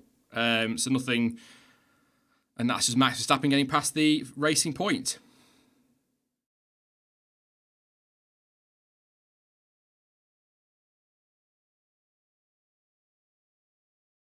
Just on board with Giovinazzi, so enjoy this 7/10 clear of Sebastian Vettel. I don't think there's any penalty there for Seb. I'm sure the stewards will note it, but I don't think that's wheel to wheel. They've banged. It's not really a big deal, is it? So I think that should be fine. Christian Horner's going to chat to Sky now about strategy in just a minute. It was a bold move from Vettel that he didn't really have to make because he is the net leader and Leclerc's still behind Ricciardo. But maybe Sebastian Vettel just saying to everyone, up yours, I can still do it. So suspension is fine, yes, for whoever's asking in chat there. I'm going to miss your names. I'm sort of looking between 3 screens. So, yes. Gio's still leading it, but I think Vettel, as we come on to, same power unit, of course, a bit more drag, I'd have thought. And here goes Vettel now on Giovinazzi, who goes defensive. Good lad to the inside of 7, but Sebastian Vettel does take the lead. The dream is over. It's done. But yeah, Sebastian Vettel goes through into the lead, passes Giovinazzi on track, and as I say, that Leclerc passes Ricciardo as well. This is not looking good for Mercedes. 30 laps to go. It's all gone wrong for them. Bottas fastest lap though. And Hamilton still tucked up behind Stroll. Obviously, they will have the fresher tyres. Certainly Lewis Hamilton will. But again, getting past those Ferraris in that straight line down Raffles Boulevard will be tough. Verstappen will be net P3. So just watching Leclerc now throw one up the inside of Daniel Ricciardo. It's a really good late move, actually. And Ricciardo staying out of the way. Like I say, Danny Rick knows that's not his race. Who asked about points at the start of this? As Verstappen passes Ricciardo, because I just wonder if he might be on for points, you know. He's still on the mediums. He's going to have to pit soon. But, of course, he's going to be on fresh tyres to the end. So and we've seen already, he's pretty racy today. So I'm pretty sure he can get some moves done.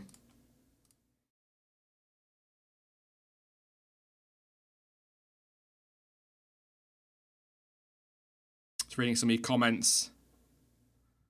Yeah, somebody's probably copied my stream. They do, but they'll just get struck.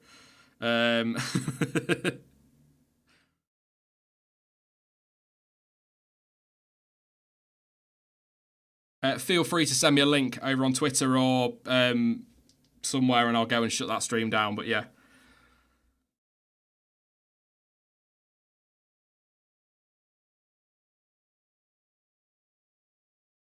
Everything updating quite nicely. Stewards have noted that one, I think it said. That's Leclerc going for it on Gasly. Oh, the sparks, they look great, don't they? They look fantastic down there.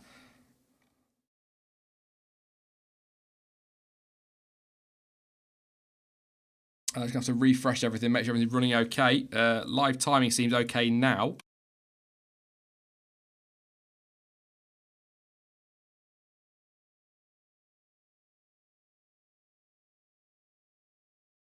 Oh, thanks, Chato7.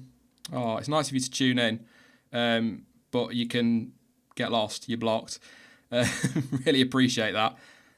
No effort goes into it at all, mate. It might be a piece of crap, but you still found the time to tune in. Loser. Such an undeserved win for Vettel, honestly. A guy can't win unless they flip Leclerc over.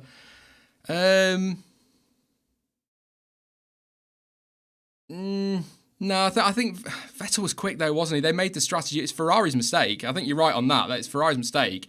So Leclerc will be miffed. But Leclerc's taking a lot longer to get through the traffic. He could be right on his teammate. So that's what I'd say in that respect. I sort of agree with the point. Not that Vettel is crap, but just that he's been a bit screwed over.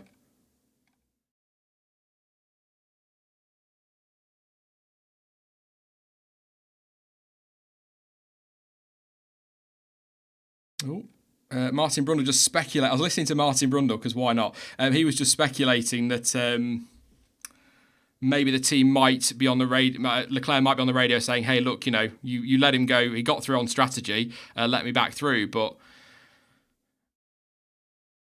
I can get Leclerc's frustration on that, but I don't think it's right in that regard. I don't think that's.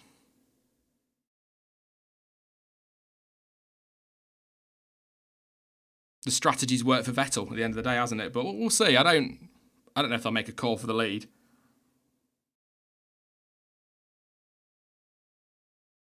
Gasly down to... He's pitted now, yeah. Gasly's in. Timing just updating for me. Down to 16th. Ricciardo hasn't pitted yet, neither's Gio. Gio doing a good job for Ferrari. Holding up Lewis Hamilton. Verstappen P3.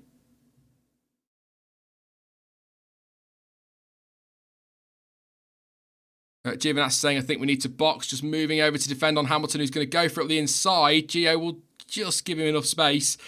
And that one's done. And Bottas is past Ricciardo as well. So the Mercs are starting to get themselves back into the picture. Will Albon get past Ricciardo? He's down the inside as well. So lots of overtaking going on now as these try and make their way through the field.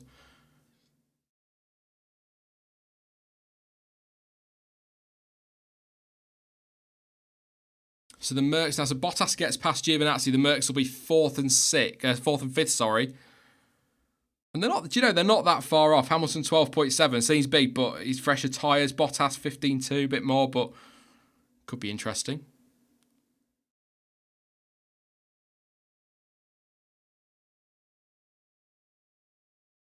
Oh, that's Bottas passing Giovinazzi and just going wide and keeping it just on track. Still has the fastest lap. Now, Albon surely will be throwing it up the inside or down the outside as well. And he's going to try in turn 5. He'll have to run down Raffles Boulevard with DRS as well. Much better traction on the Red Bull, and he's going to be past before you can get to turn 7. So Albon now up into P6. So it's as you were. 2 Ferraris, 2 Mercedes and 2 Red Bulls in the top 6. But it's Vettel, Leclerc, Verstappen, Hamilton, Bottas, Albon. Oh, and it's a cross. Danny Rick, come on.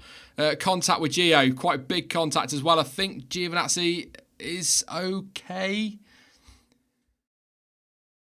Danny Rick threw it up the inside into turn 7 and a big bump of wheels with Antonio Giovinazzi. And there goes Hulkenberg now. And Norris is going to go through. And Ricciardo's slow. Ricciardo is slow. And I think he's got damage. It is a puncture for Ricciardo. Gio is still going. So Danny Rick has got it all to do again. Let's have a look. He's on board.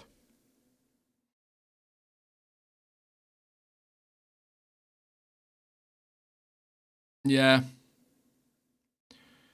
It's under investigation. He's gone up the inside of Giovinazzi into 7. Gio's just about... He's left him enough space there for me, Gio has. And then Ricciardo just run a bit wide and clunked him with his left rear as we look at it, onto Giovinazzi's left front, and bang. And that's a puncture for Ricciardo. And it's not quite tyre to tyre. I hope Gio ain't got any damage as well, but we'll see. But that has been noted by the stewards. So Ricciardo is dropping down through the field. He will be in the pits. Giovinazzi does pit.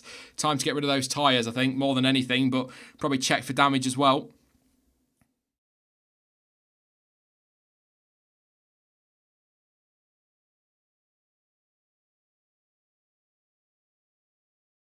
Just keeping an eye here on... we're going to keep an eye on the Alpha stop. So just bear with me a second if I'm a bit quiet. See if they're looking for any damage.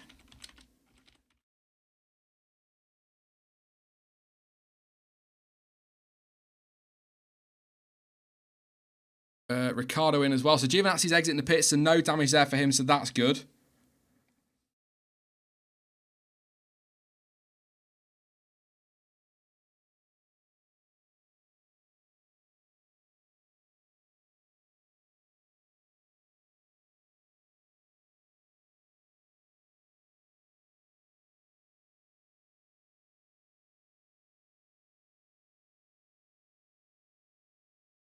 I'm just keeping an eye, so just bear with me a sec. Have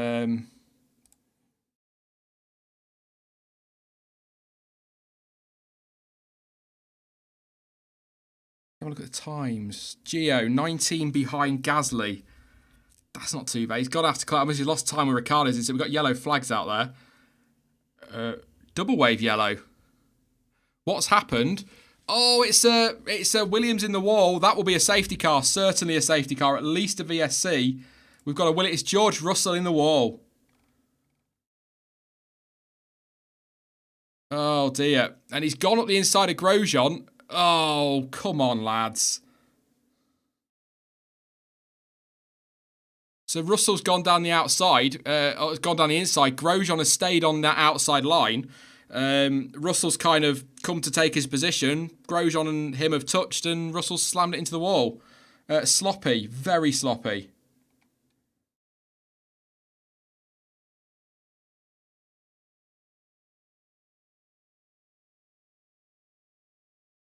So I'm surprised we've not had a safety car yet, to be fair.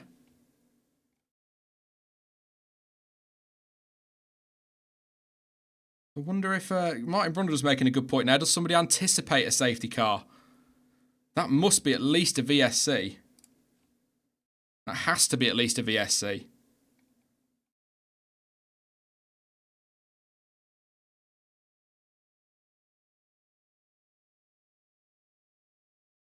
Just waiting. There is a safety car. There we go. It had to be, surely. I'm surprised it didn't come straight out, to be honest. Does anyone pit? So Grosjean in for a new front wing, so he's going to save himself some time there. That's how you do that. Hamilton staying out. Will anybody pit at the front? I can't. Why? I mean, they don't need to, do they? Ferrari don't need to pit because their tyres should be fine. I was watching a replay of this again. So Grosjean, it's actually Grosjean going for it on Russell. So Grosjean tries to go down the outside. There's a little bit of wheel banging on that corner as it is. And then Russell, I wish they wouldn't clip it, show the full replay if you're going to show it. They do bump wheels a little bit. And then Russell kind of comes to take, this will be a better view. So Grosjean goes around the outside. Russell comes back across. And I mean, Grosjean could have bailed out of that, but we'll see if stewards decide to investigate that. I'd have thought, I'm not sure. I think Russell probably could have left more room on the exit, but Grosjean could have also backed out, so that might go down as a 50-50. What do you reckon in chat? If anybody, you don't have to blame anybody, I don't mind if you don't, but if anybody has to take the blame for that, Grosjean, or, I mean, we're all going to say Grosjean, aren't we, to wind down up, but Grosjean or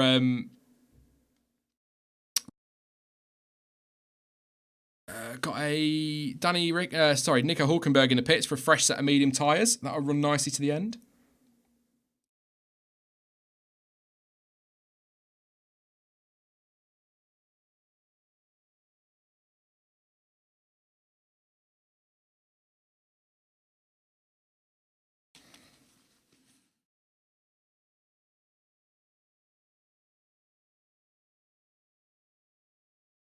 I am still here. Sorry, just having a drink, having a moment. I look for a time. Is there something I can tell you? Hulkenberg, Fiat, Giovinazzi, and Sainz all pit under safety car.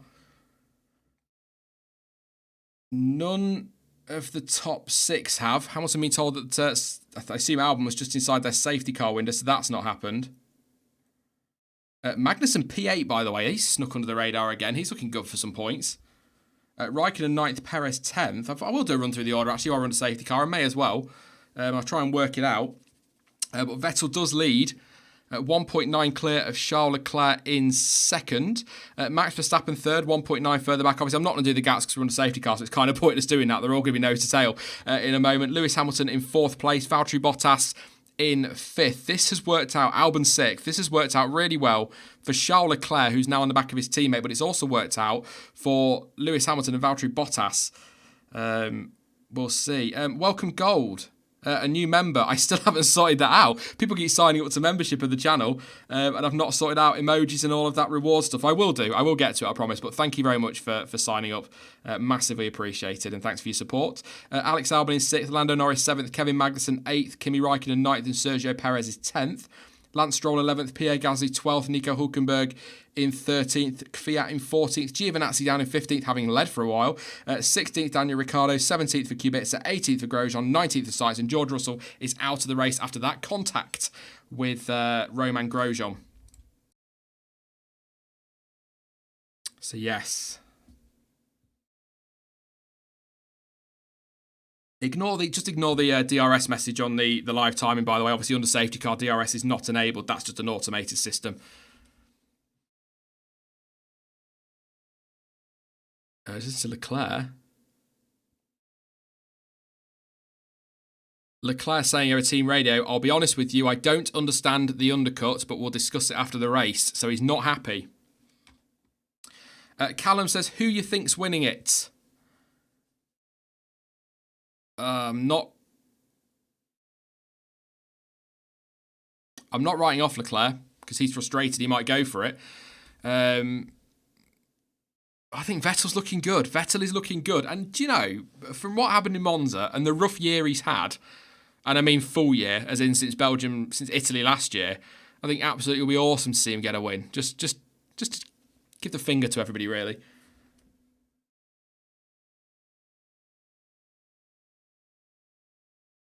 Team saying, give each other space, don't take any risks, is what he's saying to Vettel. So are they going to race? Are they going to let them race? I hope so. We want to see a race, don't we? We want to see cruising around at the front.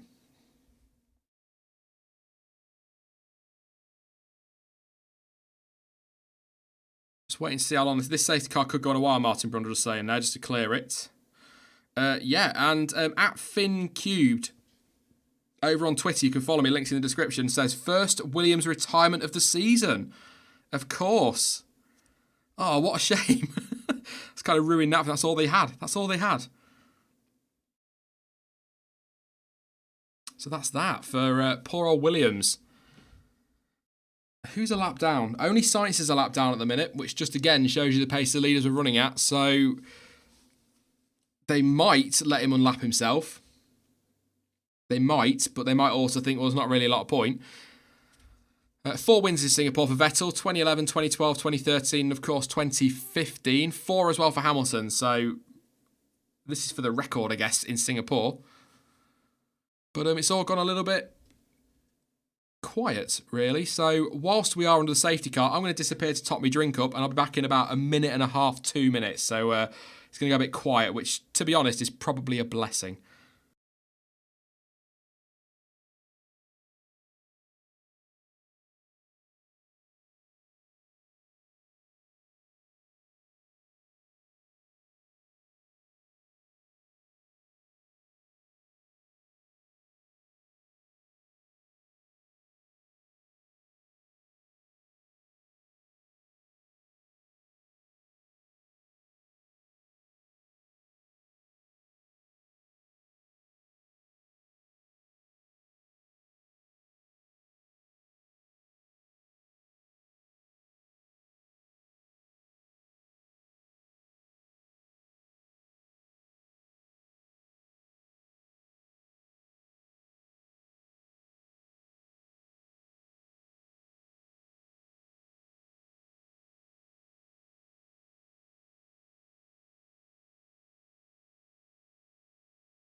There we go. I'm back. Just to get a drink. It's the PC chugging out hot air. It gets really warm in this room. But obviously can't have fans on and all of that because interrupts with the audio. But I'm back. Carlos Sainz is going to be allowed to unlap himself, apparently. Yay. Good for Carlos Sainz, obviously. But you watch him end up in the points. You just watch it. But that is now... the 100% record of the safety car continues at Singapore. That's every single race now. So... good stuff. I'll take a couple of your comments while I wait for this safety car, actually. Lap cars may now overtake, so we've got a little while yet. I'm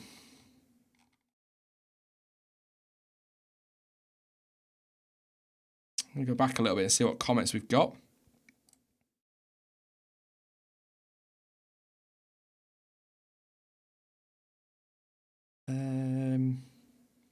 Do you think that Albon is going to keep his seat next year, Sauber Warrior? I've actually discussed that a couple of times this weekend, haven't I? But I like that speculation of Red Bull. But yes, I do.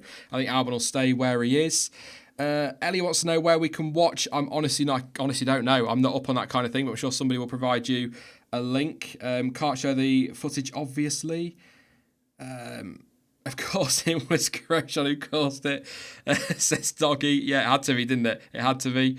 Right after green, it's going to crash again, says DAWJ, I'll go with. What I will say, going back to Baku a few years ago, 2017, what often happens in Formula 1 is the safety car goes in and then everyone goes for it and we get another one pretty quickly afterwards. So it wouldn't be terrible. A couple of people asking if I'm giving you the silent treatment. I'm not, honestly. I just wanted to go get a drink. Thanks to everyone, by the way, in chat, just who's updating anyone new that's coming in that I miss. On what's happened in the race and whatnot. That's appreciated because it's not easy to keep on top of everything. I still love doing these. But yes, we're about to go racing again though, so I'll have to come back to your comments a little bit later. I'll stay live a little bit afterwards just to take a few questions and that. And a few of your comments, but that is your field all there. Safety car coming to an end super quickly as we run through this. Vettel, it's not really bunched up the field, I will say. Verstappen seems Albon seems quite way back on Bottas, but... your running order is Vettel, Leclerc, Verstappen, Hamilton, Bottas and Albon. And then it's Norris, Magnussen, Raikkonen, Perez, Stroll, Gasly, Hulkenberg.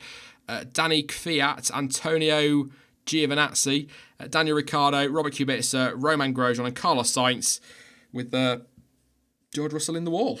Game over for him, which is why we have a safety car. I think the safety car's coming. It says ending on screen, so I assume it's due in. Jason says, love the feed. Thank you. No problem. Thank you for coming along, mate. Massively appreciate all your support. Great to have you with us. Make sure you subscribe if you're new, of course. The debrief goes up tomorrow. If you are a regular on the channel, I'm going to say it again quietly so you don't get mad with me. No race reaction today, unfortunately. Sorry. I can't do it. So no race reaction today. But the debrief will be out tomorrow. A video, sort of a 15, 20-minute video, wrapping things up for every team. And then, of course, we're building up for Russia. So do subscribe if you're new. 3,500 watching, so it'd be mega if you could drop a like as well. It really helps the channel out, and it's quite a boost as well. So please do drop a like. And don't forget to subscribe. But here we go in Singapore once again. It's race start number 2. Where are we? What lap are we on? I'm so all over the place. 39. So still a good few laps to go yet. Lewis Hamilton just been told up. I think just been told he got the newer tyres, to be honest. Nice and slow under that grandstand. When does Vettel bolt? There we go, I think. We can't see him, but I can hear an engine revving. He's not bolted yet. He's leaving it till late. Of course, obviously now, under 2019 rules, you can't overtake to the start-finish line, not the safety car line. So here we go. Vettel is go, go, go. Good start, actually. Pulling away from his teammate early on. Max Verstappen still third on the back of Charles Leclerc. Lewis Hamilton on the back of Max Verstappen. Everyone's on the back of everyone. We just had a safety car show on. Calm down. But yes, Lewis Hamilton all over Max Verstappen now. Verstappen a little bit twitchy through turn 2, but he's okay. Leclerc 7/10 of his teammate, but good restart of that from Vettel. Nothing really happening further back. Everyone's kind of just gone across the line and got on with it. I much prefer that second safety car line. We saw it in Baku, didn't we? With everyone waiting for the line, it just made it difficult to see overtakes. But we've got a Haas having a look there. Kevin Magnussen at Norris, but I don't think that's going to happen. He's quite a way back. Oh, and we've got a side-by-side here. That is going to be Gasly and Stroll. And there is going to be contact. There is a little bit of wheel banging. And they're still side-by-side. And Kvyat gets it done. They were side-by-side in 7, banging wheels and everything. And Kvyat does make the move done. Does get the move done. It's Gasly, up ahead of Lance Stroll. Good move from Pierre. Needed to see that in a Red Bull, mate, when you're in that, but that's a good move. Nico Hülkenberg now on the back of Lance Stroll. Daniel Kvyat behind that, so it was Gasly getting past Stroll. Nice and close in that midfield. Leclerc 1.1 behind his teammate. It's been a good first lap. Vettel, that's what Vettel does, isn't it? Or what he used to do in his Red Bull days. Get out front, break the DRS, get the race done. And there we go, that's Stroll holding his position on Hülkenberg, but Hülkenberg switches back to have a go. He's going to go down the outside. Is Stroll going to leave his wheel in there? No, he's not. And Nico Hülkenberg makes his way into 12th place. So Stroll going backwards here, and now it is going to be Kvyat versus Stroll. Kvyat having a look down the inside, a lock up from Stroll as well, and Giovinazzi stuck himself in there. Oh, side by side.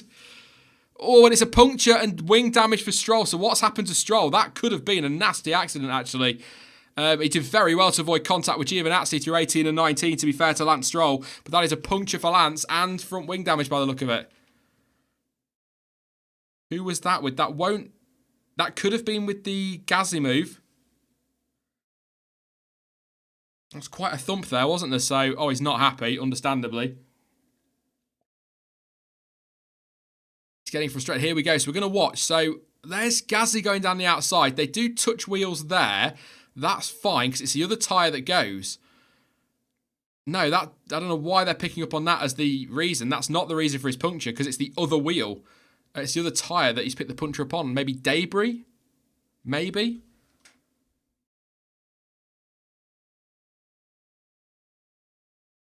He must have hit the wall, or maybe something with Hülkenberg or Gio, I don't know, but that was definitely not because of the incident with Gasly. It's the wrong wheel.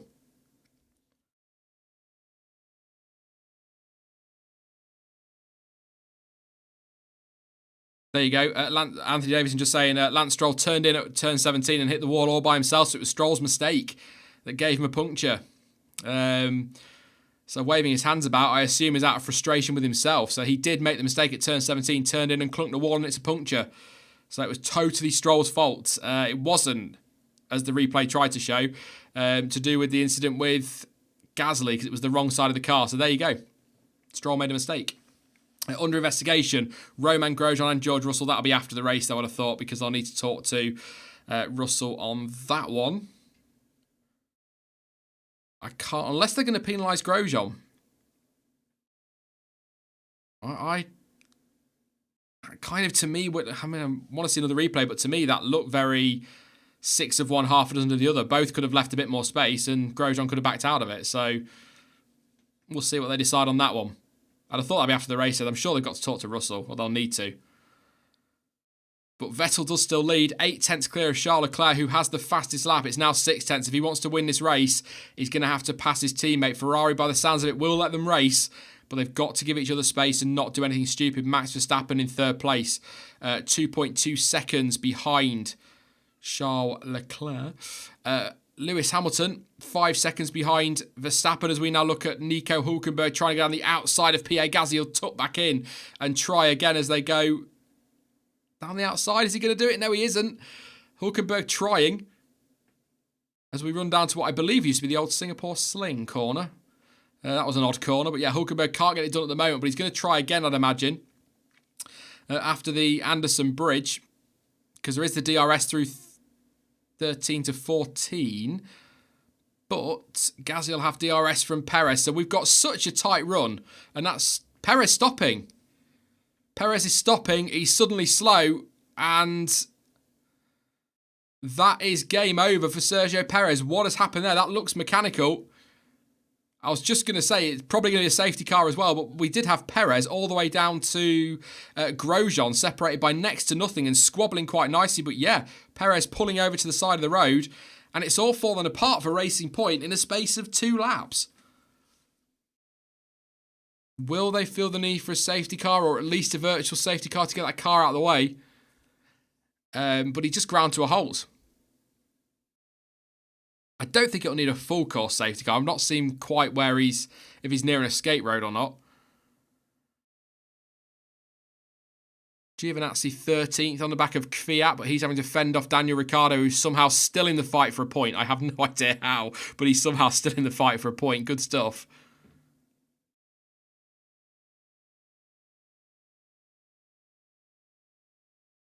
And I just need to see, I want to see where Stroll is, but he's... Oh, that'll be a safety car, I'd have thought. Could you do a virtual safety car for that? I can't see if he's near an escape road.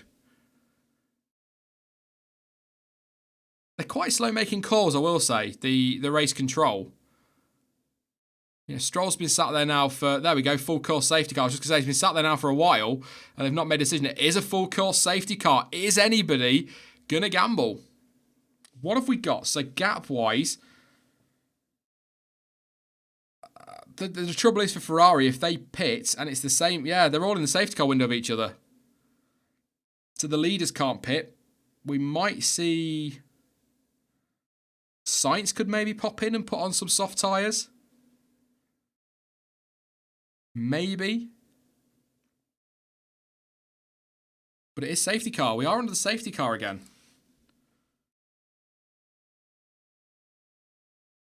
Second one today if you're just tuning in.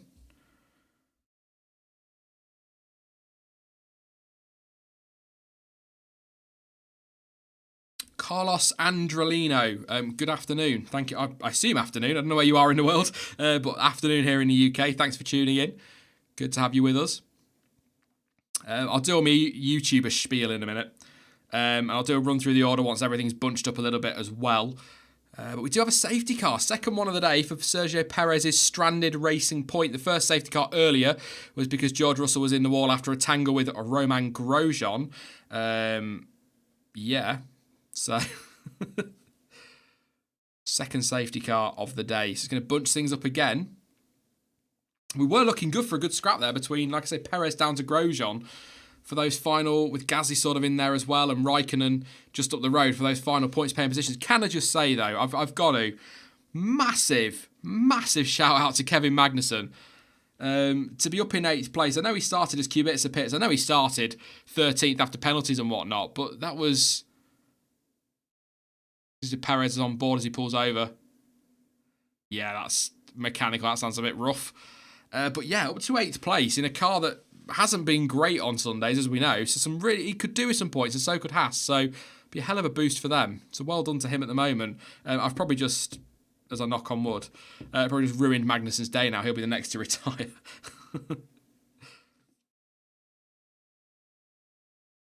I couldn't honestly tell you what. Couldn't honestly tell you what is gone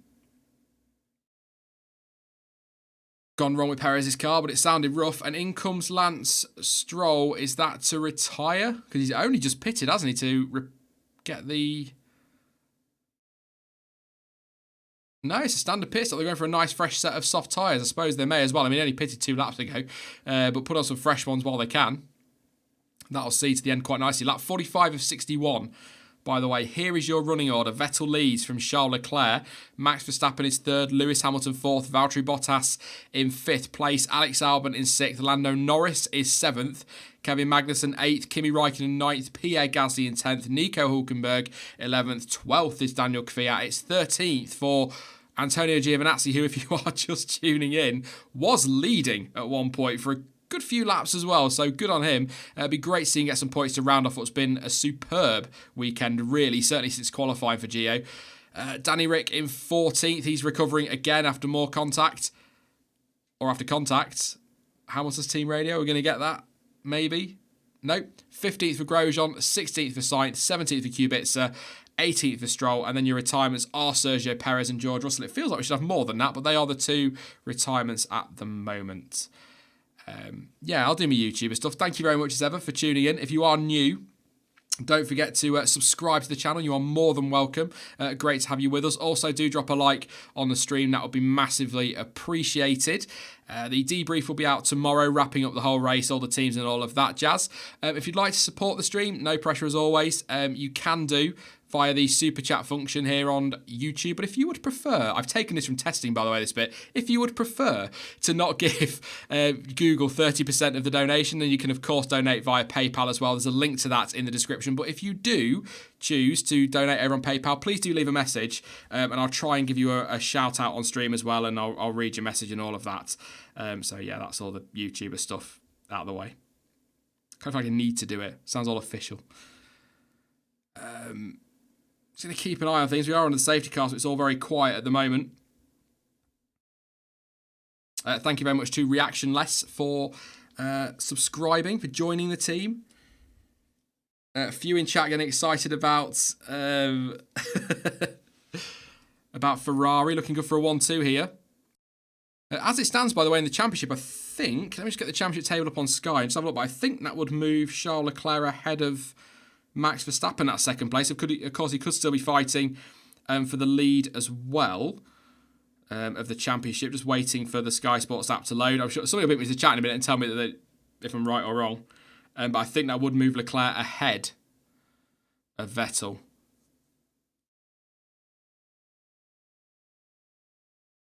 Oh.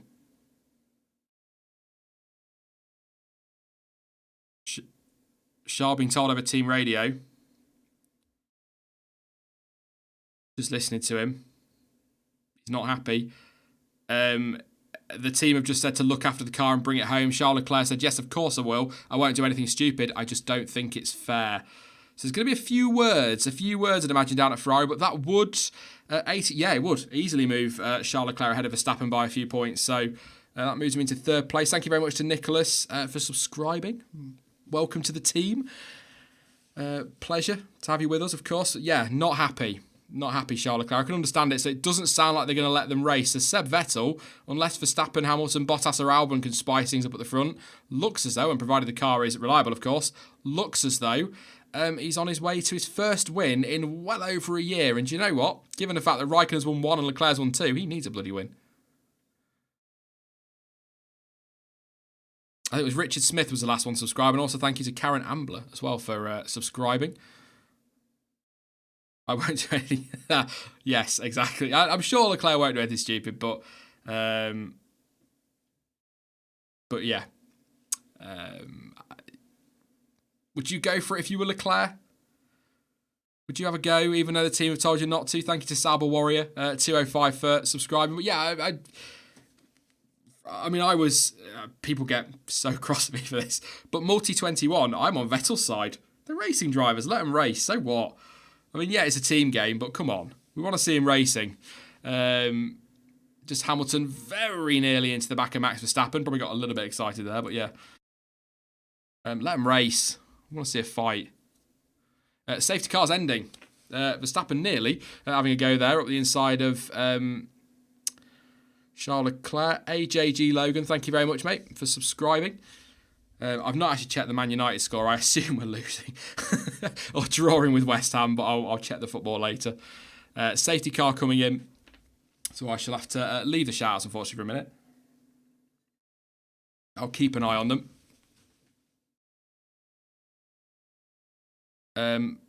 Crofty just saying he thinks it could be less than 61 laps because 29 minutes to go, 2-hour time limit. Of course, if you're new to F1, the race has to be completed in a 2-hour time limit within a 4-hour window. So we won't ever see like a Canada 2011 situation again.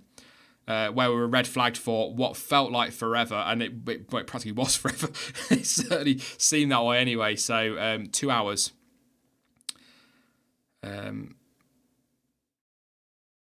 So I think we are heading for a timed race. I'm not going to try and do the maths like Crofty has, but I think we are heading towards a timed race.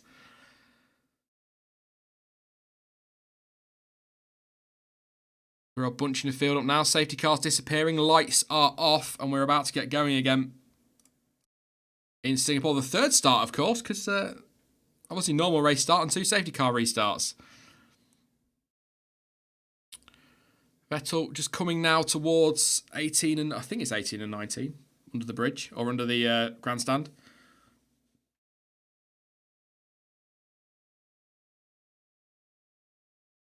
Waiting for Vettel to put his foot down.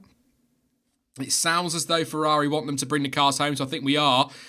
Again, unless Verstappen and the Mercedes can do anything about it, looking at Vettel winning from Leclerc, but of course still, it is only lap 47 of 61, a long way to go. Thank you very much, Jonathan, for subscribing as well, but we are green. Sebastian Vettel floors it. Charles Leclerc a little bit better this time with his start, certainly closer to Vettel. I can't imagine he'd break team orders at this stage of his Ferrari career. You never know, though. He is the lead car in the championship. And that is, I think that's Daniel Kvyat having a cheeky look at the back of Nico Hülkenberg. Not quite going to get through there, though. Very late on the brakes, though, despite that. Lewis Hamilton, I just don't, I never write off Mercedes. I can never do it because they're within striking distance of the lead. A long way to go, of course. Bottas on the back of Lewis Hamilton. Lando Norris just happily plodding along in 7th place. Hülkenberg passing Raikkonen. I think that was in the background. I think, yes, it was. Hülkenberg all over Gasly as well, so they're reigniting that one. Magnussen fighting hard to keep Gasly behind. He's going to have to, is that Giovinazzi? Or I'm not saying Giovinazzi. Giovinazzi having a go, and there goes... Oh, it's getting so tight, and I can't work out which is which. That's Daniel Ricciardo down the inside of Kvyat, and he's trying to keep it. No. Grosjean's going to get him after that one, but side by side with Daniel Kvyat, the 2X Red Bull boys, of course. Romain Grosjean to the outside of Ricciardo at 13. Little bit of wheel banging. We're seeing like Formula E today with all the wheel banging. It's ridiculous. Kevin Magnussen trying to fend off Gasly, but Gasly keeps the position, or gets past him, sorry. Clunked the curb, did Magnussen, nearly running into the Toro Rosso. Gasly up to P8. Really good drive from him. And we've got Carlos Sainz somehow fighting Daniel Ricciardo and moves up into 15th. The scenes if Sainz scores a point. Could you imagine, after everything he's been through today, if Sainz still ends up with the points? 15th, he's still well within striking distance of it. Where is he? 13 seconds off the lead, so he is 4 seconds off 10th place. And K-Mag isn't particularly quick. Hülkenberg up to 9th. It was Hülkenberg up to 9th. We've got Giovinazzi going for it on Kimi Raikkonen and passing him. I assume Raikkonen just letting Giovinazzi through. That was too easy. Kvyat all over the back of Kimi now as well. So Gio up to 11th. I really want to see Gio get a point or two today. He deserves it. He's been superb, like I said earlier. Great qualifying to get his teammate, and he's led the race today, so a point will be lovely.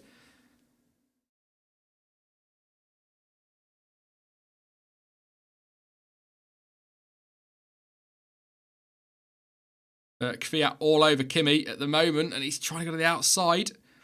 And he'll tuck back in and give it another go. He's got really good traction as Kvyat, actually, and he's going to go for it. Oh. Kimi's like, nah, mate, you're not coming through there. It's good stuff. Leclerc 9/10 off the lead at the moment, so he's within DRS of his teammate. Again, I feel like Ferrari are just going to bring those two home, but you never know. Sniff of the victory, does he go for it? Needs to get that record as well, doesn't he? He's got the record. So just going to watch now. So that is Gasly down the outside of Magnussen, and Magnussen does hit the curb quite hard and sort of heads towards Gasly, but it's a good move from Pierre. Good move. Up into 8th place.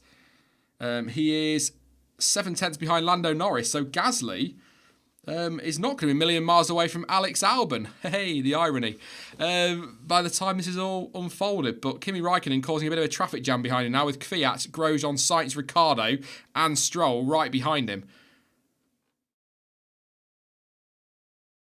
TNG Josh wants to know why Ricciardo is so low. He got disqualified in qualifying, so had to start down in 20th. DRS enabled, by the way. But he also had contact with, I've forgotten who, had contact with somebody. And that resulted as there goes Gasly up the inside of Raikkonen. Oh, and that's another crash. It's Raikkonen with a damaged suspension. Pierre Gasly threw it. It wasn't Gasly, sorry. Kvyat threw it up the inside of Kimi Raikkonen. They've hit wheels. And that might be another safety car. In fact, I'd be surprised if it isn't. So that's Kimi Raikkonen out of the race. But thanks to Daniel Kvyat. So now Daniel Ricciardo having a go at Kvyat as well. Needs to get that done. Sainz has already passed him up into 13th.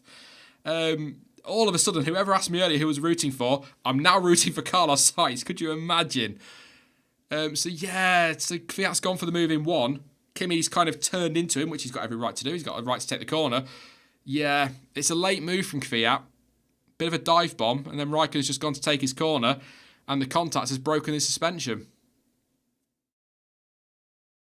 Kvyat obviously blaming Raikkonen, saying he turned in on me. I'd imagine Raikkonen's going to say something different. Safety car deployed, people. We have a third safety car. Oh. The Mad Joker, thank you very much for subscribing. But yeah, Kimi out of the race, joining Perez and Russell. Another safety car. Safety cars nearly led us as many laps as Giovinazzi today. He's probably led more, actually, to be fair. That's frustrating for Kimi, but he was struggling for pace. Bit of a traffic jam behind him.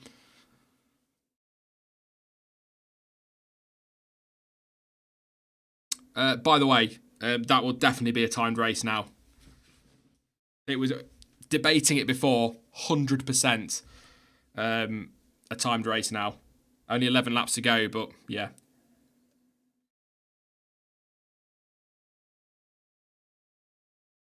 Could be 2 or 3 laps under this one yet. Quite a long lap in Singapore, though, so...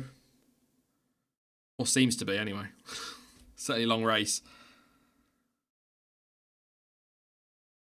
That's Kimi out. Crashed lap 50. Thanks for that graphic. We never got that one, but there we go. Safety car. Graphic updating.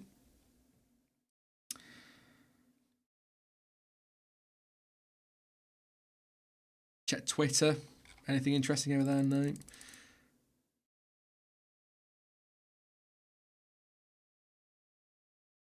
Reading a couple of Stuart's tweets. He's quite funny on race day. Good to see Jonty out on social media as well again. So, thank you, Jordan Dempsey, for your subscription. So what have we got then? We said this, didn't we, after the first safety car? We were sort of half discussing this, that usually when you've had one, the field bunches up, everyone starts going wheel to wheel, and you end up with a couple in quick succession. That is 3 safety cars in pretty quick succession. Not crazy, but a fair bit.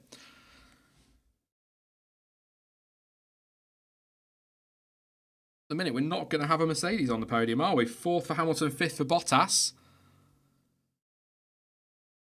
So my predictions were so far off. I put Verstappen, I think on the preview, I put Verstappen for the win. And then pre-race, I said Hamilton for the win. So I've been brilliant today with my predictions, haven't I? I really have. Driver of the day, Vettel currently 23%, Leclerc 17%, Ricciardo 9%. We'll do that at the end of the race. Kimi's particularly happy. Safety car is already ending, so we are going racing pretty quickly. Thank you very much to Bruno for your subscription as well. Great to have you with us. Don't forget to drop a like on the stream if you are watching as well. Lots of you, over 4,000 tuning in, so thank you for your support. I do enjoy these, just sat waffling to you all. Thank you to Franz as well for your subscription. Like I said, don't forget to drop a like and subscribe if you are new. Debrief tomorrow. I'm not going to go over it all again, don't worry. I've said it 4 times in this stream. Yes.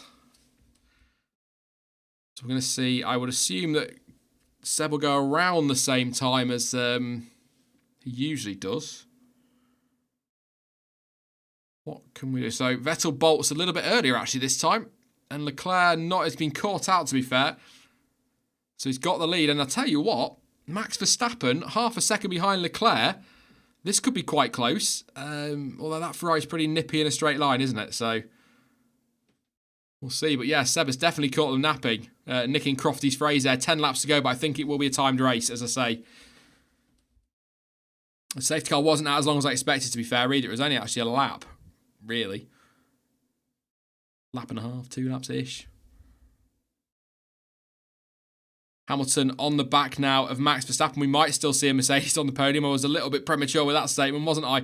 Lewis Hamilton right on the back of Max Verstappen now as they run down Raffles Boulevard, but he's not going to be close enough for moving to 7 unless he really wants a dive bomb, but that's got crash written all over it if he tries that one. Vettel, Leclerc just starting to close in, maybe playing rear gunner a little bit, but he's catching him now. Max Verstappen falling away from Leclerc slightly. What's happening in that midfield? Because that's where it's getting tasty. Gasly, Norris is leading it really as we've got the Hasses side by side. And here, Sainz going for it on Roman Grosjean for what will be P11. He's not going to get through there. But Sainz, P12. Sainz is almost on the brink of points here. Danny Rick not a million miles away either. So Magnussen really holding everyone up behind him at the moment, including his teammates. I'm just wondering if Haas might need to make a call, but I can't see Magnussen, whose race I've jinxed. The stewards are unsurprisingly going to look at the Kvyat Raikkonen incident. Sainz gets a really good exit, good traction, overcomes Magnussen, but Sainz is going to go steaming past him up the inside, and Carlos Sainz into P12. Next up for him is Roman Grosjean. He couldn't, could he? He couldn't. After everything, and there goes Ricciardo on Kevin Magnussen. Good move into 18. He's had a few moves in there today, actually. Not often we see moves through there. Kubica still on the back of this train as well. Magnussen really struggling. We've had 3 safety cars. Surprised they've not bought him in some fresh tyres under those because he's really struggling for pace. And he's now got Kvyat. He's gone from 8th to 14th in, a handful of laps. It's just all falling apart for poor K-Mag. Grosjean currently on the brink of points as well from down in 17th, I think he was at the start. Like Giovinazzi pulling away quite nicely. 2.2 up the road from Grosjean. He's 2.3 clear of Sainz. Magnussen really is holding those up. I think we're about to see Kvyat have a pop. DRS down Raffles Boulevard. The run to turn 7. Danny Rick all over Carlos Sainz. There goes Kvyat down the inside of Kevin Magnussen, but I wouldn't against K-Mag if I were you, mate. I'd wait. Give it half a lap. He's got Lance Stroll right behind him. 1 second a gap at the front. I'm just keeping an eye on the running order but in that midfield, but at the moment it's Vettel, Leclerc, Verstappen, Hamilton, Bottas, Albon, Norris, Gasly, Hulkenberg, Giovinazzi, Grosjean, Sainz, Ricciardo, Magnussen, Kvyat, Stroll and Kubica.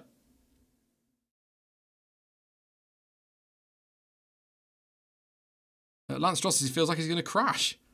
No comment, but yeah. Vettel still leading the driver of the day vote, but here goes Lance Stroll for a move on. Daniel Kvyat, it's going to be a late one, but he's not. He thought better of that one. Kvyat, good move in defence. Stroll seems quick. Obviously, he's on the fresh soft tyre, isn't he? He pitted under the safety car. Lando Norris still P7, by the way. 7/10 clear of Gasly. That's going to be an interesting scrap.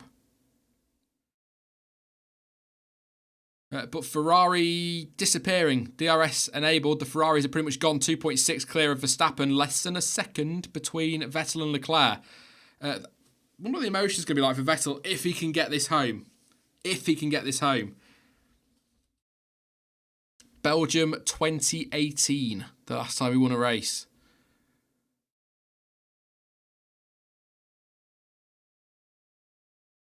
Gasly's right. I was just, yeah.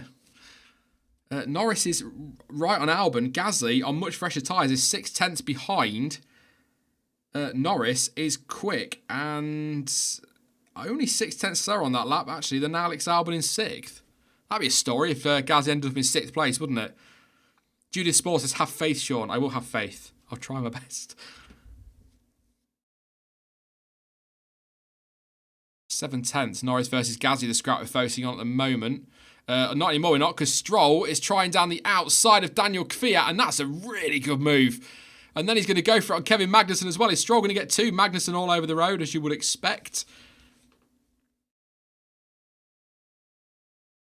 Through what was the Singapore sling over the Anderson Bridge in towards turn 13, as then DRS on the run to turn 14. So Stroll's got a shot here at moving himself into 14th place, but Kvyat is still sat there.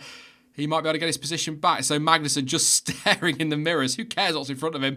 And it's Stroll having a look to the outside. It's a good move from Stroll on Kvyat, to be fair. He'll tuck back in, much better traction on the soft tyres, and that should be job done for Stroll. So Lance Stroll up into 14th. Magnussen not quite giving up, but there we go. He is through. Good move from Stroll.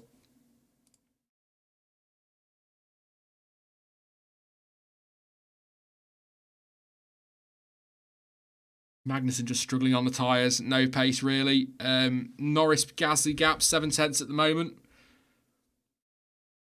Much better traction. Just tucks back in underneath Magnussen, does Stroll, and then he's straight past. Nice and easy. Inside line for the next corner.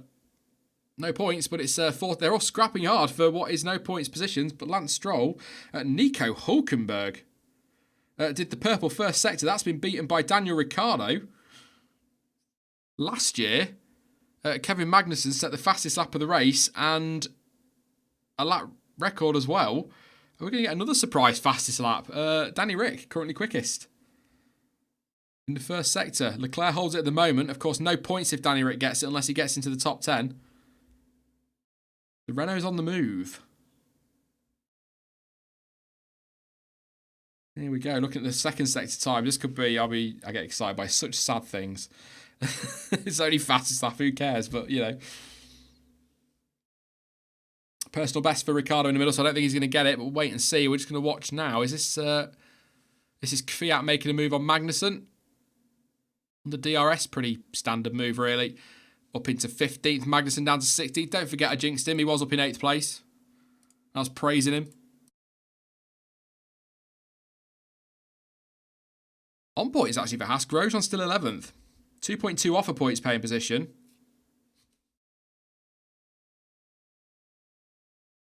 Vettel, fastest lap of the race, a 1:44.9. Good lap from Seb. That's put to bed Leclerc's hopes, I think, of getting past 1.4 seconds.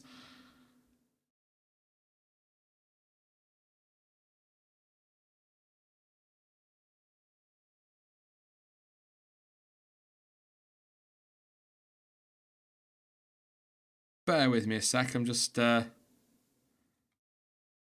dealing with some stuff in chat. If you're in chat, you'll know what I'm dealing with. But yeah, just bear with me a moment.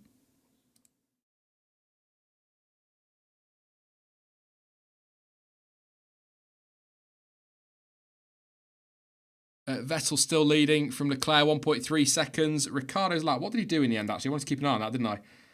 45.9. Not bad. A second slower in the end than Vettel. But that's not bad considering he's in traffic. Carlos Sainz in front of him. Marty Brundle says it might just make it the 61 laps. That'd be a turn up, wouldn't it? Weren't expecting that one.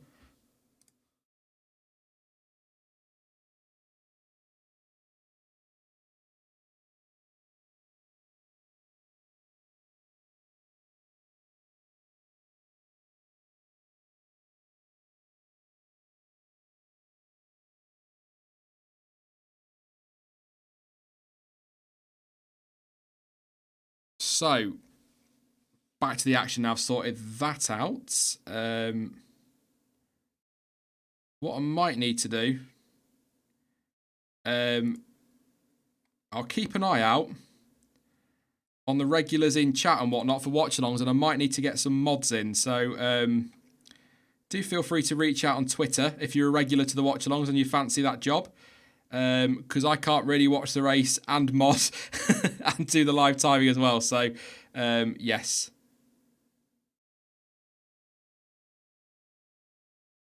We'll keep an eye. Anyway, back to what's happening on track. Sorry about that one. Yeah, I think the scrap at the moment, if you're looking at the front, if you want to call it a scrap, is Verstappen and Hamilton, 1.1 between them.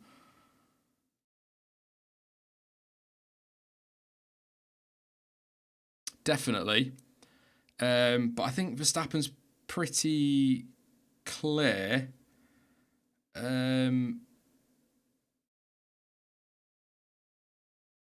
You're all right, Charles. I know you try your best, mate.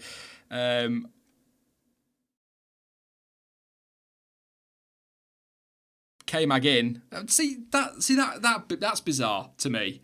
We've had 3 safety cars. He's had every opportunity to come in and change the tyres that he was struggling on, and he waits until after the safety car comes in 4 laps from the end. He may as well have come in on the safety car, changed those tyres, and at least had a shot at defending or getting his way back through the field. So, that's an odd one for me. That is an odd one.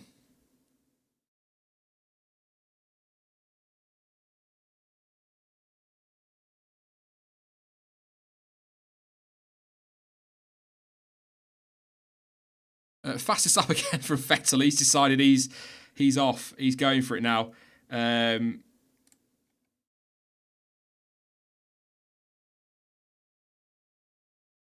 just gonna Max Claydon. I'm just gonna make you a mod for now, mate. If you fancy that, and we'll see. I'm sure you'll do fine, but we'll see how you do. I'll make it sound like it's an official job. We'll see how you get on, mate. But yeah, people asking about slow mode. I used to have slow mode on, and then people complained I had slow mode, and they wanted to chat away, and I kind of felt like it was unfair on everybody to tie you all with the same brush, but I might have to. We'll see how we get on. But yes, 58 of 61. Let's get back to the racing. Forget that. Leclerc 1.8 seconds behind. Vettel, Verstappen third, Hamilton fourth, Bottas in fifth. Hamilton it's about 1.1, staying pretty static, the gap between him and Verstappen. The fastest lap, Daniel Kvyat. 144.371. He's not in the points, so he won't get a point for it. But we are going to have an odd, as Leclerc a little bit deep in there. But we are going to get another surprise fastest lap. Max Verstappen, curiously, a tenth quicker on that lap than Leclerc. He's coming back at the Ferrari, and he's bringing Hamilton with him. Officially, we've got 3.5, 4 laps left.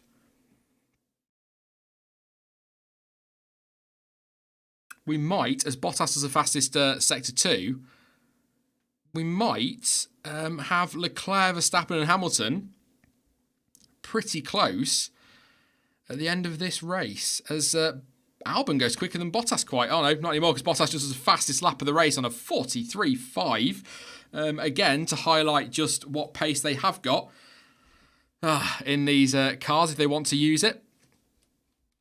It's all part of the game, I know. Fastest lap for Bottas, 43.534, as I was saying. Magnussen's gone out on a new set of softs, so he might be quite quick. He is actually pretty quick, only a tenth off Bottas in the first sector, so he's going for it.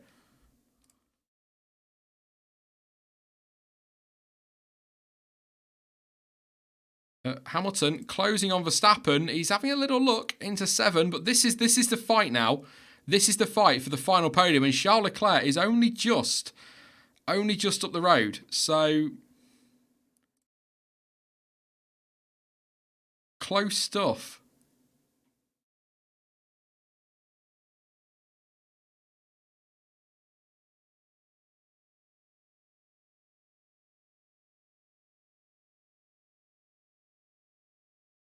I think Verstappen and Hamilton is going to be quite a tasty fight for the next couple of laps. Just to mods in chat super quickly before we get into these last couple of laps and watch this battle. Don't worry about deleting them. Just go straight to block. Hide their thingy. Just go straight to block. Don't mess about with them. Not worth it. So, I'm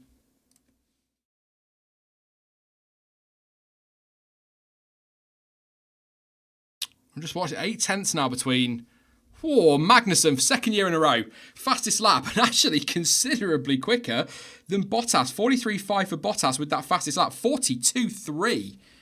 42.3 for K-Mag. So 1.2 seconds quicker than Valtteri Bottas. So Magnussen, second year in a row, he's going to take the title, if you like, for fastest lap. As it stands, won't get the point. And I think...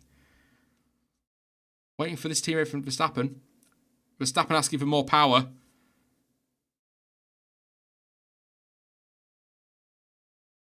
So Hamilton looks like he's got more power. Verstappen's losing power or wants more power. I was just going to say, I think that'll be the first time since the rule came in for the new fastest lap, for the bonus point, that the point isn't picked up.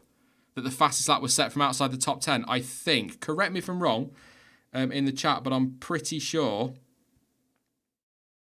that's the case.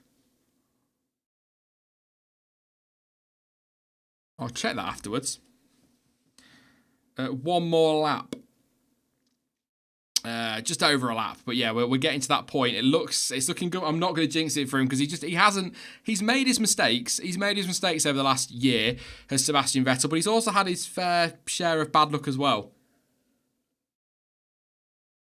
And I've got to be honest, I don't want to jinx it, but I've got to be honest, I will be really pleased for Vettel if he does this, because I like it when a driver bounces back. Does that make sense? I quite like that. Toby4427 says, Man United losing. Yes. Shush. I don't want to know. Only tell me if we're winning.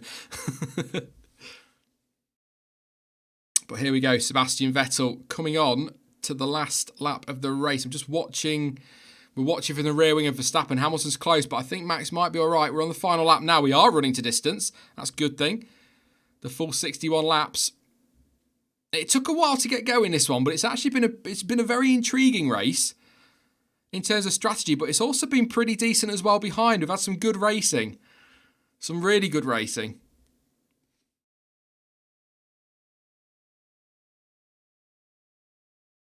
There's a stat for you from Martin Brundle. If they get across the line as it'll be the first 1-2 in Singapore. No team has ever had a 1-2 finish. And here goes Lewis Hamilton. Might have a look at Max Verstappen, but he's not going to get through there. But yeah, first ever 1-2. That surprised me, actually. I thought Mercedes had one, but obviously not. Obviously not, because that's the stat. But this is, and it's the point I was making yesterday, this is big for the rest of this season because Ferrari were not supposed to be strong here and they are on the brink of a 1-2 finish. That means anything could happen between now and the end of the season between them, Mercedes and Red Bull. We could be in. I know the championship's done, probably, or more than likely, but we've got a very tasty final 6 races after this. This hasn't been amazing, but it's been pretty good, and there could be one final twist because Lewis Hamilton, he's not going to get through there. That straight isn't long enough, but it was definitely closing in. 2 minutes to go is officially what we've got, but they are going to complete the lap easily in that time. Lewis Hamilton, will he throw one up the inside of Verstappen? Does he need to? I don't think he does, but I'm going to take a breath here because this is good stuff. It is good stuff. Sebastian Vettel is coming through the final few corners now. Can we watch him, please? It's been so long. But Sebastian Vettel comes around the final couple of corners in Singapore to take his first victory in well over a year. Sebastian Vettel wins in Singapore. Charles Leclerc comes home second place. He'll be peed off because the strategy sort of went against him in the end.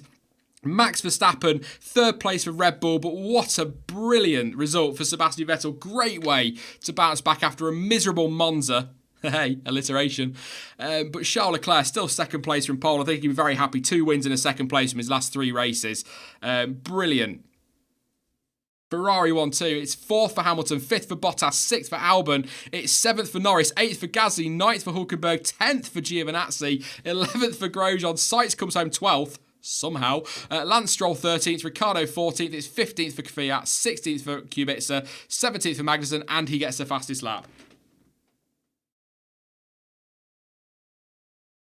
Listening to Team Radio, there'll be some emotion, I thought. No? No, nothing they want to play. He probably just went, sweet. I'm pleased for Seb. I'm pleased for him. Got a lot of stick after Monza, and deservedly so, by the way. Absolutely deserved the stick he got after Monza. But that's a perfect way to respond. He needed that as well. All the talk about his future. Is he going to go back to Red Bull? Could he make a surprise retirement at the end of the year? It's only 1 win, of course, but a lot of people have said Martin Brundle said it. I've said it. Other people have said it we've had on stream. I think Dan said it yesterday. It always feels like Vettel, if he can get that one win, he will go on a run. Not necessarily of wins, but of really good results and really good drives. So this could be a turning point for him for this season. And of course, long way to go. But with next year being more about evolution than revolution when it comes to the cars, could put Ferrari in a good position next year. Long way to go. We've got a whole lot of winter to get through yet, and the rest of this season, I know I'm jumping the gun, but it's setting us up nicely for this last 6 races and possibly even for next year. 3 teams battling for a championship, yes please. But for now, for the final 6 races, 3 teams battling for poles and wins. It'll do me quite happily. But it is Sebastian Vettel who takes his first win since Belgium 2018. And is now the most recent Ferrari winner, finally. He's watched Kimi Raikkonen win, he's watched Leclerc win twice, and he's taken his win. And Leclerc team radio, he won't be pleased. I don't think he'll be pleased it's a 1-2, but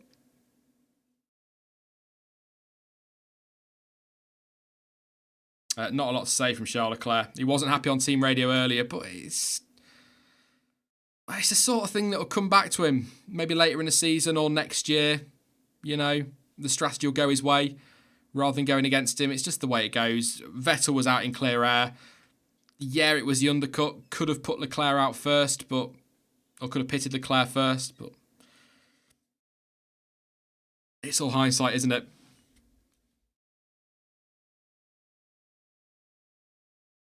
Nick says Ferrari sandbagging for 12 races. Absolutely, that's all that was. They were just they'd had a really good pre-season and they just went, let's not ruin this season. Let's just take it nice and easy for the first 12 races and then we'll arrive. Championship's done. I don't. There'll be those that get excited that maybe Vettel and Leclerc can take this fight to Hamilton. I think they will take the fight to Hamilton and Mercedes for the races, but the title's done.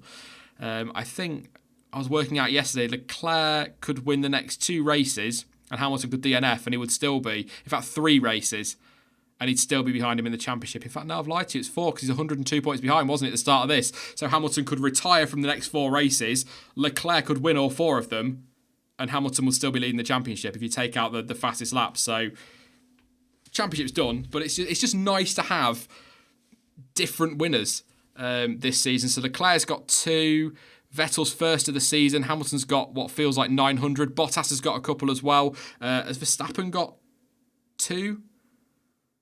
Austria and Germany, yes, so he's got 2. So it just feels, the season was a bit slow to start, but it does feel like things are picking up now and it's a lot closer at the front. So I'm happy as a Formula 1 fan. I know a lot of you will as well be thrilled. We were saying yesterday, I always say this, I don't give a damn who wins the title, if it's Hamilton, Vettel, Verstappen, Leclerc, whoever, whatever, doesn't bother me. As long as how we get there is good. You know, if Hamilton wins every single one of the races, as long as the racing that gets us to that point is good, I'm happy. So that was all right. That was an all right race. It wasn't spectacular. It wasn't amazing, but it was all right. It was a slow burner, wasn't it? It just needs to take forever to get going. And then once they were cruising around looking after tyres and fuel and all of that stuff, and then as soon as they sorted that out and I think Vettel and Verstappen triggered things, it all kicked off. And then, of course, the safety car started to come into it. We had some great scrapping in the midfield, some really good moves. I have to go back and watch the highlights for the debrief tomorrow, but I think Danny Rick made a couple of really good moves. I think Stroll made a cracker, so did Gasly as well. So, yeah, I enjoyed that. Judith says she loved it. It was a good race. Yes, it is finished, Umar. All done. Vettel is the winner. I'll go through the result and everything in a moment. Who's your driver of the day, chap? Give us a surname. Who's your driver of the day? I'm going to go Seb. Just because I just feel it's so good to see him win. Just going to see now Leclerc and Vettel. Not saying an awful lot to each other there, but I'm sure they will.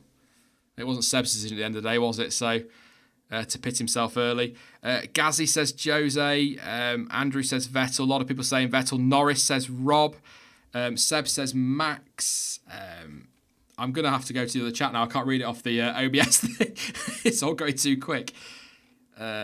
good for Singapore standards. That's a good point, actually, Charles. A bit like we said about Australia, didn't we? It wasn't a great race, but it was good for Australia. Gio, says Marco, driver of the day. It's his day. It's Giovinazzi Day, so kind of have to give him it away, I suppose. Vettel says CS Gaming, up John. Vettel got his mojo back. Seb says Simon. Rick or Gio for Mads N. Rusty Gusty, that's a good name. Vettel, Norris, good call. I think Giovinazzi getting a lot of love in the chat. I think rightly so. I mean, all right. He had to pit, but he led the race. I'm never letting that go. I'm going to be living off that for the next week. A new leader as well. Seb, Sainz. If Sainz had got a point, I'd probably have given him driver of the day, because how he got there, I don't know. Gold says Norris or Sainz. Where did Norris go home? 7th. He held off 7th, didn't he? Gasly was good. Gasly was good today. Where did he start? Quite a way back, didn't he? So, pretty good with that. Seb saying it was a late call for pitting, just on the interview afterwards. Anthony says Vettel. A lot of people saying Vettel. Marco C says great race all round. Giovinazzi. Yeah, it seems to be between Vettel, Giovinazzi and Gasly in chat. Alex saying Gasly and Warren M saying Gasly as well. And Dan M says Vettel. But I think Vettel's won the official one. It's good stuff. I enjoyed that race. I really did. Listen to me have a drink. I was going to say the Vettel smiles back, but it don't really disappear all that much, does it? He still tends to have a bit of a smile from time to time. Coulthard doing the interviews.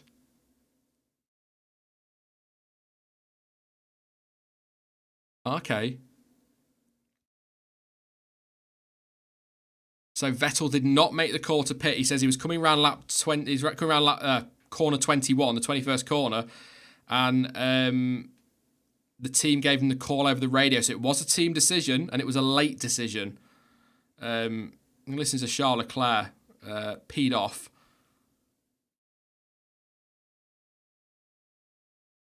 It would have been, I think it would have been his win without that.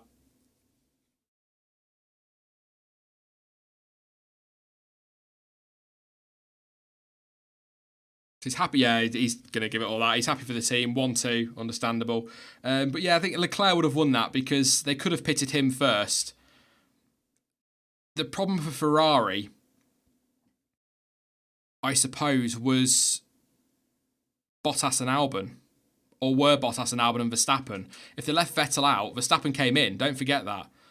So Verstappen would have come in and Vettel stayed out. Leclerc comes in. All of a sudden, Ferrari are going from a potential 1-2 to possibly Leclerc winning and Vettel ending up 3rd or 4th. So from a team point of view, pitting Vettel when they did made sense because you can't really take the risk of an undercut from those behind. Because Mercedes could have triggered as well. They could have seen that Vettel's not pitting and just called last minute Bottas in because there was a bit of a gap there, a couple of seconds. So they could have just called Bottas in.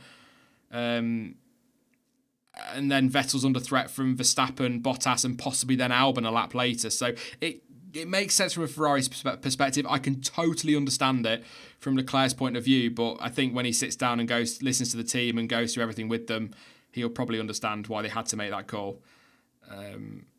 At the end of the day, if Ferrari believed Leclerc could win the World Championship, the Drivers' Championship, they wouldn't have given a damn. They would have pitted Leclerc before Vettel. I genuinely believe that. However, their battle is with Red Bull for second in the Constructors, and the 1-2 was the most important thing for them today, and they don't care which way it is. So, yeah, that's just my 2 cents. But I think it was the right call. Again, I'll say it again just for those tuning in, but I get Leclerc's frustration, but right call from Ferrari. But I'm so happy to see Vettel win. I really am. Verstappen ends up with the podium, despite the fact that Red Bull's pace was not where we expected it to be this weekend, but neither was Mercedes' pace. What have Ferrari done? I just came into this. I said in the preview, I can't see that Ferrari being anywhere near the front this weekend. They're not really challenging Mercedes and Red Bull, and they've pole position and win a 1-2. There you go. Bit of a surprise. You'll listen to some interviews and then we'll end this. I'll run through the result as well in a moment for those that are hanging about. I'll take some of your comments as well. In fact, what I'll do, while they're gearing up for the podium, I will go through the result, then I'll do some of your comments, and then we'll call it a day. But Sebastian Vettel takes his first win of the season, his first win since Belgium 2018. Charles Leclerc, second place. Ferrari 1-2, the first 1-2 in Singapore for any team. So that's a record for them. Max Verstappen in third place, so no Mercedes on the podium. Lewis Hamilton 14th, Valtteri Bottas in fourth. Valtteri Bottas in fifth place. Alex Albon sixth. Pretty decent from him today. Some good pace as well. Sort of around his teammate's speed, certainly on that final lap. Lando Norris in 7th, Pierre Gasly in 8th, and then Nico Hülkenberg 9th. And Antonio Giovinazzi, who, if you didn't catch it earlier, was leading for a while, finished in P10. So some really good... Yeah, Norris getting that redemption, if you like. Not redemption, but you know what I mean.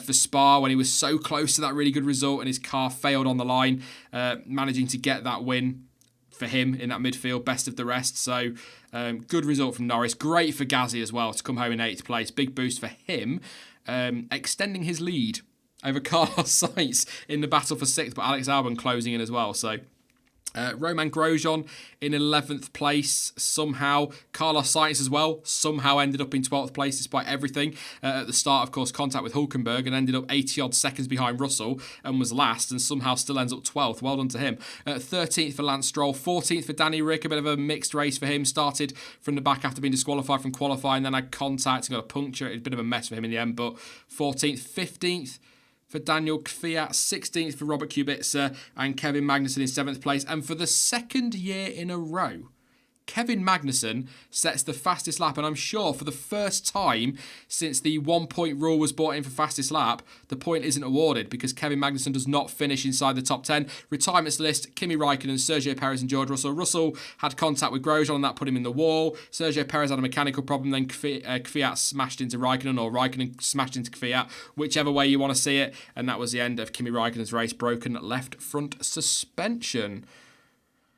I'm just trying to think.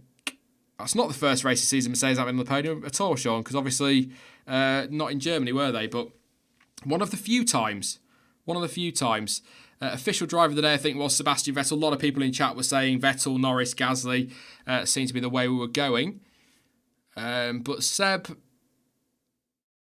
He doesn't look overly thrilled. I thought he was going to be full of emotion and jumping around and would get that ridiculous noise he makes over team radio. But he seems quite restrained. I wonder if he is just aware that Charles is a bit miffed and it's a team thing. I don't know. I don't see why he would. He needed that. Big win for Seb. And happy for him as well. We'll take some of your comments. With the clan. What the F? Vettel has won? Yes, he has. Sean Appleton, midfield was a lot closer this race, which was good. McLaren's were close before pit stops. It was great in that midfield, wasn't it? Great name, by the way, and correctly spelled, Sean. Well done. Yes, I enjoyed that midfield scrap. It was good at the front. It was intriguing, and it got close at times. But yeah, it was that midfield was fantastic today. I'm so freaking happy Vettel won. Dow. I'm sorry. I'll call you Steve. It's fine. Rubbish with names. Vettel won, but Leclerc is a new star, says Rodrigo. I think, yeah, it's a fair comment from the last couple of races. Owen Bradley, Sean, do you watch British touring cars? Honestly, not for years. I used to watch it on ITV4. I think it was ITV4 when it was on all day. I don't know if they still do that now, but not for a long time. To be honest, since I started this channel a couple of years ago, as Vettel has a flag, I have no idea what that means. I'm sure somebody will tell me. But yes, since starting this channel, I've not really watched a lot other than Formula 1 and Man United play, which, believe me, has been quite depressing at times. Get out there, Lewis, says Ultra Super High Max. TNT Productions, do you think... I'm going to have to go back to the screen now for that one. Sorry, it was a good question, I think. Do you think if there were 10 more laps, Carlos Sainz would have made the points? His pace was starting to drop off a little bit, wasn't it? He was looking good, but his pace was starting to drop off. I would have gone mad if he had, because I'm still in 12th. Given where he was 80 odd seconds behind Russell at one point in last place, and he ended up 12th. So I think a lot of credit there. Still three wins in a row, isn't it, for Ferrari? Owen Bradley is still on ITV4, of course. 3 safety cars made it even more of a snooze fest, says Billzo. I don't think it was a snooze fest at all. Your opinion, you're entitled to it, of course. So it's not. Some people enjoy things, some people don't. That's fine. Gazzy making some moves. Yeah, he did. I thought Gazzy was pretty good today. I can't remember where he started. Let me know in chat where he started. He was quite. He was at 14th, 15th, somewhere around there. He wasn't. No, he won't have been. He was in 11th, wouldn't he? Because he was behind Gio in qualifying, so he would have been 11th. So, I mean, that's still pretty good. Not quite as good as I thought he was, but it's still pretty good. Next drama, Leclerc bumps Vettel. I think there's a lot of respect between them two.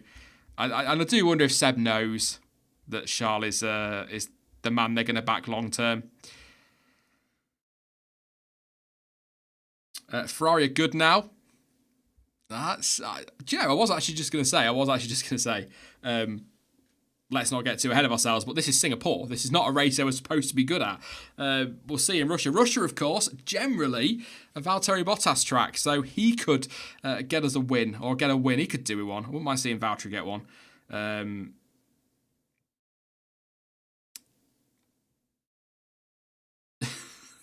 Ferrari's Area 51 front wing upgrade. Ferrari got those upgrades from Area 51 raid. Yeah. It's made a difference. But I'm sure there's going to be a lot to talk about with this one. The strategy call from Ferrari, the stuff going on behind. Mercedes made a good call, by the way. I will say, to tell Bottas to drop his pace, because I think Bottas and Albon would have got Hamilton if they hadn't. So that was a good move by Ferrari. Can't see Bottas winning in Russia this year, says Warren M. Probably not, but you know what I'm like, Warren. You've been around this channel for a while now, mate. You know what I'm like. I will be giving it in that preview. Is this Bottas's shot? Turning things around, bouncing back from last year's team orders debacle. You know what I'm like. It's so predictable which way I'm going to go with that story. But you never know. You never know if Bottas does like that track. It's one of those for him. Still can't figure out what the Mercedes game plan was, says Zach Edwards. I'm completely lost as well. But I'll read a couple more before we disappear. Could Ferrari challenge for the constructors, says you know it? No, I don't think so. I said yesterday I thought the constructors was done after Spain with all those 1-2s. So yeah. John Douglas, hey Sean, question for you. Why is it that the midfield can run so closely? Often 2, 3, 4 cars in a couple of seconds, but the top teams can't do it. Any answers for that? Love the content. Thank you very much for your question, and for your support. I